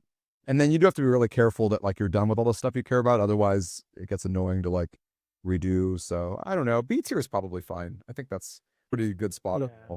You know, could be useful, right? I never used this one because I felt like if I really needed to move things around, I used the pump room, and I think I was done with water stuff by the time I encountered sink of stuff anyway. One, you know, I guess one point in its favor might not matter because, you know, Cinco's, you know, takes some effort to pull off. But, you know, if you're somebody who just like doesn't understand the pump room at all, you know, if you're like, have you look at that thing and you're like, you've read the library book, you've checked out the panels and you're like, I just don't get this. You know, maybe it's an A tier room for you, maybe even S tier, you know, if you're like, I'm stuck.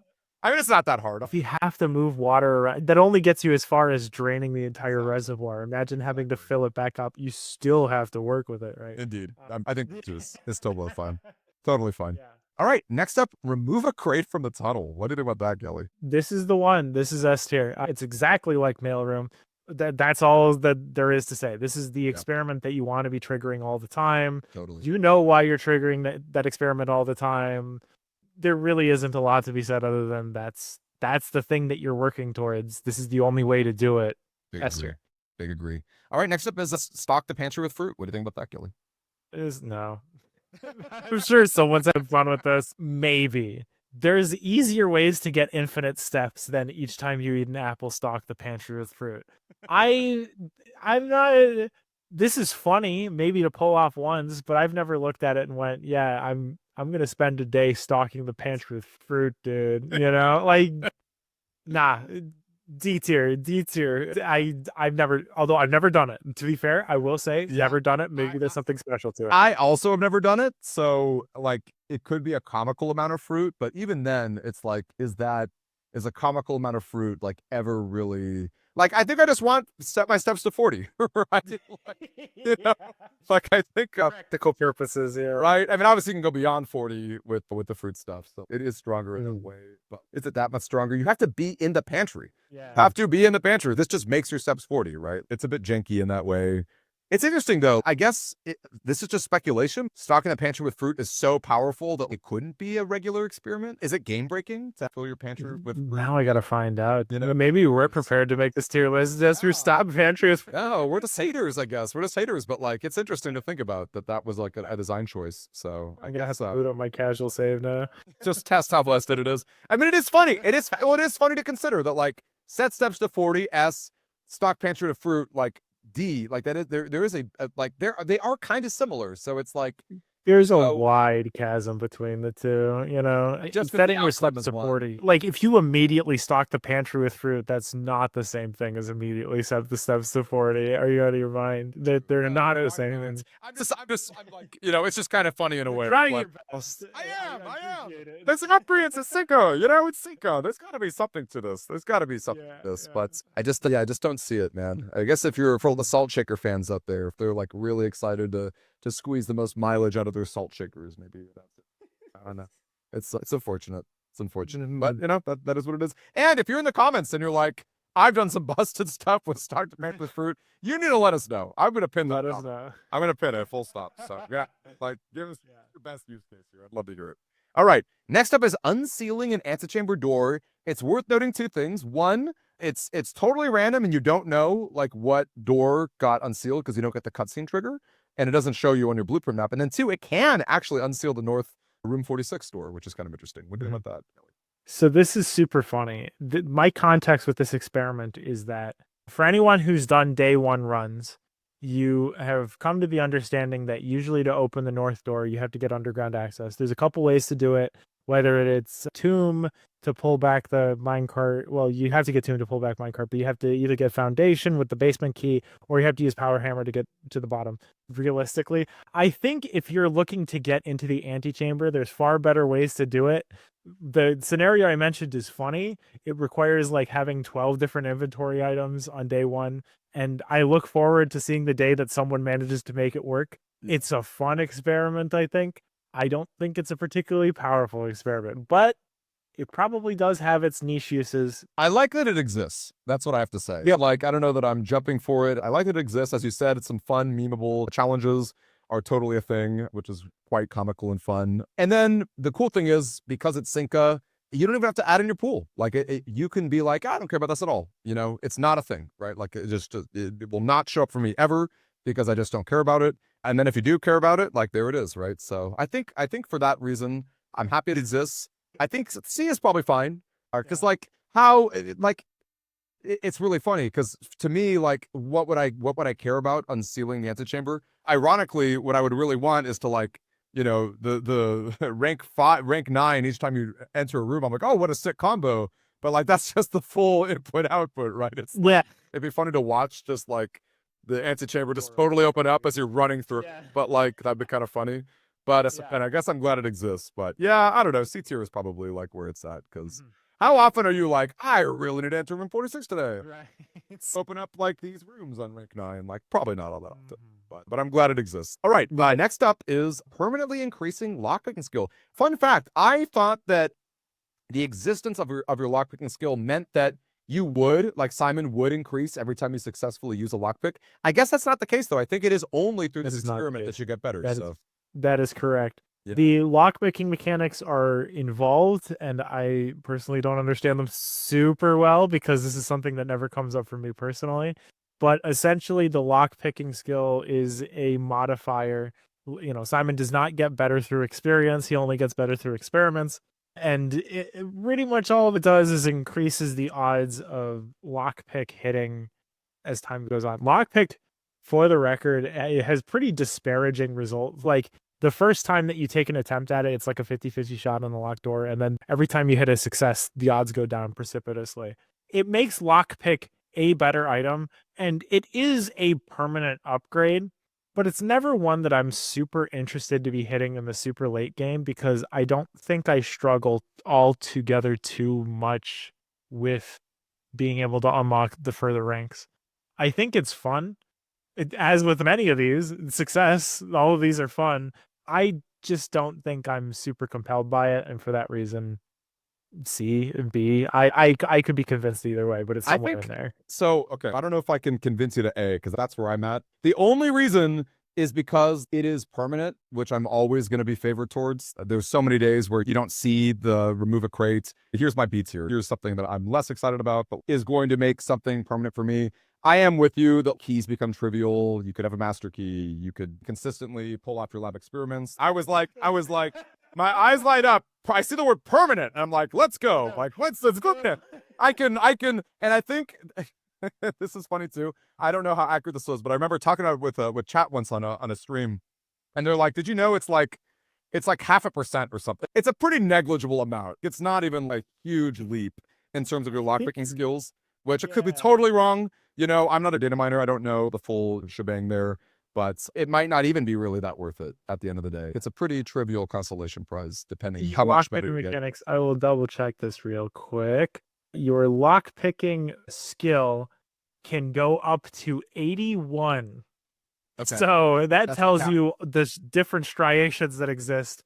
That means you would have to activate this 81 times in order to get the full effect out of it. Oh my and gosh. like, I think that makes like lockpick quite good, you know, but it's still not master key. Like lockpick, funny enough, I believe has what I would call a Gen 1 miss, where it's like there's a 1 in like, you know, 100 chance that you will miss it, because the percentage odds, it essentially rolls a percentage die and it goes from 0 to 100.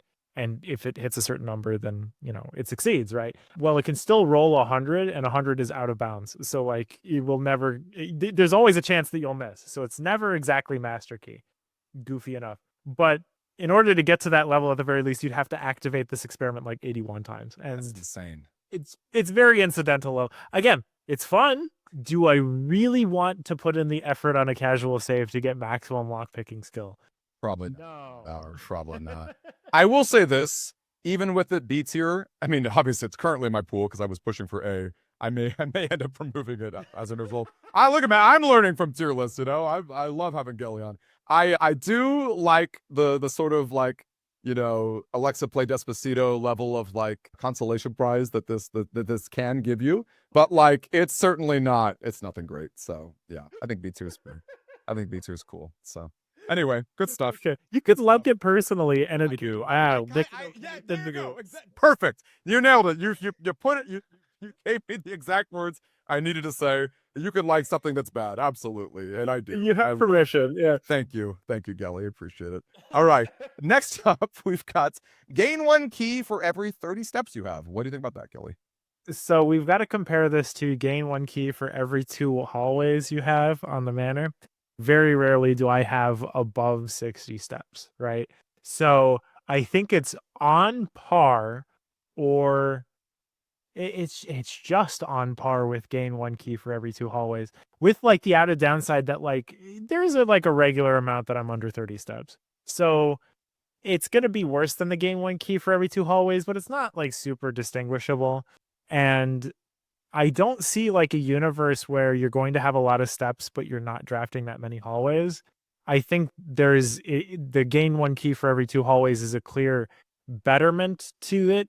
And because you have 8 that you can pick from in terms of conditions, I'm going to pick 1, and it's going to be gain 1 key for every 2 hallways. So it's like, it's weird. I don't know. It's not super useful. This could have been a rank 1 experiment, I think. I do wonder if there's something that I'm missing where it's like, yeah, you could have 200 steps and you're just absolutely popping up. But if you have 200 steps, what are you doing? You know, like, I don't know if that's something that you super care about. It does give you keys for having a bunch of steps. But if you don't have a bunch of steps, then you don't get a bunch of keys. It's a sort of effect that feels, I think the term is win more, where it's like, if you have a bunch of this resource, you can get a bunch of this resource. Hallways is something that you get incidentally. Steps above 60 is something that you really have to work towards. I don't think I'm at 90 steps almost ever unless I've drafted the sauna before. So B tier, it's not as good as the gain 1 key for every 2 hallways. I don't really care about this condition. No, I'm with you too. It's I don't think I'm putting this in my Synca pool ever. Like, do you think that the breaker would be different if it were for every 20 steps? Like, do you think that that's an interesting tweak, or do you think it's still kind of like, like whatever? Even I think it would have to be for. Well, that's a good question, because 50 steps 30 feels tough, right? If you want to, as you said, 60 is not trivial, right? You start at 70 with your apple orchard. Sure, you can do sauna stuff, but you have to jump through hoops just to get 2 keys. You know, if that becomes 4 keys for 1 trigger, or even 3 more consistently, does that change? I think the line has to be at 15 for me to start getting excited considering it, because like 20, even with 20, it's like you would have to have greater than 60 steps for it to beat out the condition for gain 1 key for every 2 hallways. And like, yeah, again, with apple orchard, you get 10 more steps, And like, you're probably going to get a guest bedroom, although your guest bedroom might be upgraded to not have the 10 plus stuff. So you get like 10 rooms that you have to work with in order to activate this laboratory if you've done the experiment at the very start of the day, which is not the case. I don't know. I think 15, that's the line where it's like, well, I can be above 45 steps regularly. That's something I can do, but not even 20. Yeah. So, you make a good argument. We could put this in C tier or D tier. I don't care about it. Like, I'm never picking it. It's funny. I almost think it's D just because like this should be way more exciting for a Cinca upgrade. Like if this were a baseline, I would probably throw it. See, but I kind of want to punish it because it's like you're telling me I had to go through the trials of Heracles to like unlock this, and I'm getting, I'm maybe getting 2 keys. Like, like what? Like and like because let me ask you this, like this is just hypothetical here. If you've unlocked Cinca, is it that busted to get 4 keys like from your lab trigger? Like probably not, right? Like like you've kind of done most of like what the puzzle stuff is, right? So like it's pretty clear that you're not glad that this is in your pool, unlike unseal an antechamber door. And so for that, we're going to put it in D. Yeah. Right. I'm happy this exists. This is like this is fun. It's there's seditions went from like A to D real quick. I don't know. It's just funny to think about because in the Cinca world, unlike the pre-Cinca world where like you have to encounter these things, you have the full pruning option. And I'm just never putting this in. I don't think I'm ever like straight up 0. I cannot think of an example where I'm like, I've been waiting all game to get 12 keys in my inventory. Heaven forbid I just like draft the laundry room and do that, right? So like, it's just weird, I guess. So yeah, that's how I feel. And it's fun to hate a little bit. It's fun to be a hater sometimes. So, we're both pretty optimistic people, I think. So every now and then, just gotta tell us to hate this foil lever. Absolutely. Absolutely. All right. Next up, we've got gain 1 random item and then set your keys to 0. What do you think about that, Gilly? I want this one to work. This is one that I want to make work. It probably isn't super powerful on the level of S tiers, but I want to be able to be like, all right, we're going to go shelter, we're going to go laboratory, we're going to activate this particular experiment and get a bunch of like aquariums. And then we're going to aquarium, access the shelters that all the doors are unlocked. Now I don't need to have keys. How many items can I get in my inventory? Let's figure this out. Let's get every single item in the game. This is a way to do it. This is something that's really exciting to make work. And so I'd put it in A tier. It's not powerful. Not having keys is really bad, especially once you start getting, like, you can get locked out on rank 4, right? That's not a thrilling day to be having. But if you can make the things work together, you can have one really cool day out of it. And for that reason alone, I give it A tier. Yeah, it's another one. I'm glad it exists, right? Like, that's awesome because I think I've yet to do it myself, but I can see the potential being really strong. And I wonder if you know the answer to this. Gain 1 random item. Is that the entire pool, more or less? Like, obviously not sanctities, but like the idea that like, you could get master key or lockpick with your super buffed 81 uses of lockpicking skill, right? I could see some cool stuff out of this. And then the fun thing about setting your keys to 0, that might be, I mean, I guess coins, I'll take it back, but compared to gems, like this would be unusable, I think, if it set your gems to 0. That's not true. You could have a number of ways that are a hovel, but it would be way worse on average, I think. But because it's keys and because it's a lab experiments that you presumably want to trigger over and over and over again to spam your random items, this is a really cool shelter, unlock everything radiation. And then your random item, I would imagine you're going to get a card key. If you chose our upgrading options, like we talked about last tier list, you can get your card key pretty easily from your billiard room upgrade. So then at that point, it's like you're off to the races and you got a bunch of random items. So I can see a world where it's like not only just a meme, but it's actually like very strong because you can play around set keys to 0. And if you can't at the moment, then you just wait to trigger it, right? Like you hold your horses a little bit, try to use your keys as much as possible, and then you go buck wild. Like, it's interesting. And I would love to have a day where you just get every item in the game. So I think that'd be really fun. I never got to see this experiment when I was doing casual play because I kind of, once I got to Cinca, I was basically at the end. So I'll have to return to look at this one. Again, gaining 1 random item doesn't strictly mean inventory items. Because items both refer to, they can refer to like batteries, but they can also refer to like gems or keys or whatever. Oh, that's a good point. Because like there's a dare that says no more than 2 special items. And that does refer to your inventory. That's not keys and gems. But if it's just gain one random item, then that could be a reason. Because the closet says 2 items, right? And so that can contain a special item in it. So I actually don't know. I would love to know the mechanics on this. I'll have to call in some favors to know that. But this is something that like it's not practical, but it's so fun, I think, just to imagine doing it once, that I think it's really cool. And I think, yeah, like you said, A tier. Yeah. Yeah, really fun, really fun, and it just you're making me salivate a little bit thinking of a fun run. You know, I think that would be really enjoyable, and I think the meme potential of like the entire item pool, you get a key and it goes to 0, I think is also quite funny. Yeah, that's great. Okay, last but not least, we've got lose half of your steps and then gain 4 ivory dice. What do you think about that, Gilly? I like dice. I'm not going to lie. I think dice are great. But getting weight roomed every single time you hit a condition is such a hard thing to overcome. I think the fact that set your dice to 2 exists makes this condition a lot worse as well. Although, arguably, right, if you're in the mindset of being able to play like red rooms or whatever, if you can get infinite steps by connecting a bedroom to a bedroom with chamber of mirrors or whatever, like I could see like, yeah, this is cool. This is like drafting a dead end out of a cloister of Draxus or whatever. Like it's good stuff. But I don't know. I think it's, compared to all the other conditions that are on the board, I'm not so impelled by this one. I think losing half your steps is such a steep downside, and it always hurts, right? It's not like losing X steps where like you can get past that once you have a certain level of steps. Losing half your steps, you know, going from 100 to 50 or going from 50 to 25, that hurts, right? That's part of the reason why weight room is such a hard one to work with, even though it is a room that I have grown to get better with. It just doesn't feel like, I don't know what line of dice would make me more compelled by it. There might not be a line of dice, but I think it's just not one of my 8, right? So it can't be A tier. It's probably C tier. It's probably just like, you know? So I want to preface this by saying that I've yet to pull this off or do this myself. In theory, this is really interesting. In theory, it should be quite powerful because I'm always bashing steps and I'm always hyping dice. So it's like, this should be the exact Dark Confidant MTG level of life payment that I'm into. But that should be the case here.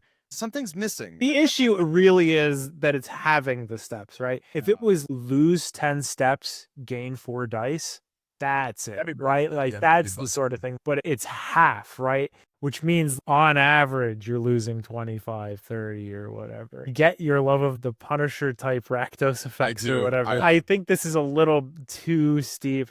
I mean, what's the card? There's a Peer into the Abyss where you lose half your life, but you draw half your deck. Like, that's a decent enough upside for the downside that you get out of that. But, like, you have to get a decent enough upside, and I don't think 4 dice is quite it. If you got, like, 10 dice and lost half your steps, that's sick.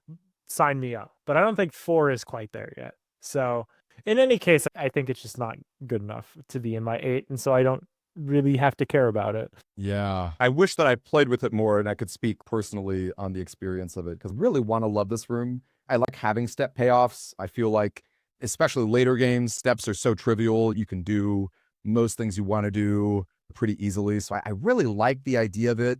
And 4 dice is a lot. Like, that is a lot of power. I could see a world where you want it in your 8 too. You know, you're drafting some particular puzzle and you want a little more leverage and you don't care if your day ends early. Like, I'm glad this exists. Like, this to me is it's a similar feeling to like gain a random item and set your keys. I like that it exists, but also, I don't know, maybe re-rolling is trivial with like the inkwell. You don't think at this point you have like inkwell at 70 putts? No, you do. No, you do. You do, quite frankly. So yeah. Oh man, I want to love this more than I do. I know you've had a similar experiment yourself, that or you can, again, like things that are a lot of things that are bad. It's okay. So what do you think? I think it's C tier. I think some people are going to be able to find usage out of this. You think it's so niche that like you're never putting in your pool? Because I'm never putting it in my pool. That at the very least, I'm never putting in my pool. Because like, again, if you're doing Synca stuff casually, even not casually, if you're managing to speedrun Synca Satellite Dish or whatever, you've probably got a decent chunk of stars, right? I Yeah, don't you see do. the You instance do. where that's going to matter. Inkwell overrides. I mean, the reason that you want to have like 2 dice or whatever is so that you don't have to spend the stars because that is like a permanent resource that you're working for. But 4 dice for half your step, I don't really think so. Steps are sort of a usable resource. You can spend your steps, but there is a pretty hard limit, and having your life is I think sort of that limit where it really needs to be able to make up for it. Do you think so? Obviously, multiple triggers, you're really killing yourself. But do you think even one trigger is strong enough to ever consider it, or you're thinking pretty much always a miss? Well, so I'm thinking of it as Exactly. best case scenario, I trigger it once, right? Like that's my best case scenario is triggering it only once. Triggering it twice, that's 8 dice, but a quarter of your steps. That's harrowing, right? Like if you start at 50, you're down to 12, 25. right? Oh yeah, right. True. Yeah, double. Yes. That's bad, right? Like that's not an experience that you want to be working towards. I mean, like maybe okay, like if you can somehow swing a repeatable experiment that you can be near the nursing station, then sure, you can have 20 steps and a bunch of dice. But again, Inkwell. I don't know. I don't know. It just seems like a lot of work for very little payoff. Yeah, that is funny to think that you could go ham with nursing station. Yeah, it probably is not the best. It probably C tier. You can leverage it maybe in some rare situations, but you are right. You're inkwelling almost every time if you're aggressive. Advantage dice really has Freezer steady. Yeah. yeah, study. I mean, yeah, but so yeah, all the other reroll options. Dice does have an advantage in the blessing of the high roller, but again, you're at that point where you have a bunch of allowance, so money doesn't matter either, right? Like it's none of this sort of. There's a point where a lot of these mechanics stop being such a roadblock, and you have better reroll options. I think this is just not something I'm ever gonna pick. Okay, well, I think you're right. Again, it says a lot that I want to love it, and I've never done it myself. So, like, that's, I don't think I have a leg to stand on here. All right, so I guess if you're going for your 8 pool, are you doing everything except for random item keys? Like, what's your 8? Well, I'm able to get rid of mailroom Right. because that's already the 8. Yeah. However, I will remove set your dice to 2 in order to stop pantry with fruit because I got to do it at least once to find out what I'm missing. So, other than that, I think that seems pretty clear. And once I'm done with the crates from the tunnel as well, like I could probably pick, man, a lot of these are not compelling once you start getting actually lock picking skill. Fine. Lock picking skill is the one that I would work towards next. Get your 81 up, man. How fast are you dead? 81 lockpick triggers. Let's go. Let's do it. I really wish that lose half your step, gain 4 dice was like a crazy red room, like a really like one really crazy or like an upgrade or something. Because it would be cool. An upgrade the weight room would be so cool. Yeah. Because you're right, because weight room's obviously already it, but like, because I'm looking at stock pantry with fruit, I'm like, I want that to be better, and it's like, oh yeah, if I could just have a really cool step payoff that's not just weight room, if there were like some more ways to leverage it, it would be so cool to like eat a bunch of fruit. But man, steps suck. But also they matter enough to not get 4 dice, so it's a really funny conundrum. It's a funny. It is funny, but sets of 40 is our top option here. It's a weird little line that exists where it's like, yeah, if you can go from 1 to 40 steps, that's like multiplying your steps by 40. That's incredible. And if you're having your steps, that's very not good. But yeah, there's points where like additive steps where it's like losing or gaining amounts of steps stops mattering. I don't know. It's a really interesting point, and I do agree with you. I've got to think about the steps thing a little bit more because there is like steps is a resource that you can spend, but only to a certain point, and it depends on what point in the game that you're at. And like, are steps really something that you can throw away willy nilly at the very very late game? I don't know. It's something for me to be pondering. And just like earlier, anyone in the comments would love to hear your thought on that debate because it's interesting. Absolutely. It's a fascinating discussion, and it speaks a lot to the intricacies of Blueprint's design and mechanics that we can have really fun, spirited discussions about stuff like that. This list looks great to me, by the way. I think I don't have anything. If anything, I'm kind of laughing that a lot of the Cinca payoffs are maybe not all that. But also, congratulations on pulling it off because that's not the easiest thing. So, good stuff. If anything, man, those inputs become way, way better. So, Oh, yeah. Excellent stuff. Well, Gelly, thank you so much for your time. As always, this was a blast. If you'd like to plug stuff or talk a little bit more about things in general, let us know. What's up? Yeah, I stream on Twitch occasionally. I reluctantly got Blue Sky due to the fact that someone couldn't contact me. So you could follow me on Blue Sky. Hurrah. But usually I tend to be on Twitch. You can very easily find me in the Blueprints Discord if you'd like to talk shop about blueprints. We've been doing a lot of bingo experimentation, and one of the more recent things that will be starting up on Saturdays, we're going to experiment with Fog Quest, where the idea is that you have the B-Quest board where you're attempting to go from the start to the end, but in the fog version, you can only see the squares next to squares of conditions that you've already met. There's already an implementation that's up. I had worked with Rad in order to get that up, so that's something that anybody can play now, but we'll be doing a race this Saturday. And I'm sure you'd be able to join us, or, if not, you could be able to play it on your own. It's good, but that's pretty much it for me. Yeah. Yeah, love to hear that. Again, Gelly does such great work doing fun community things of that nature. If you're somebody who really loves blueprints and maybe you're looking from a break from like a really difficult puzzle you're trying to solve or something, diving deep into speed runs and challenge runs, it just breathes like a whole new level of, love and enjoyment into the game, which is really cool. So absolutely, we'll definitely be plugging Gelly's Twitch links in our comments and description. Thanks as always for joining us, my friend. You are just a pleasure. And yeah, happy drafting, everybody. Catch you later.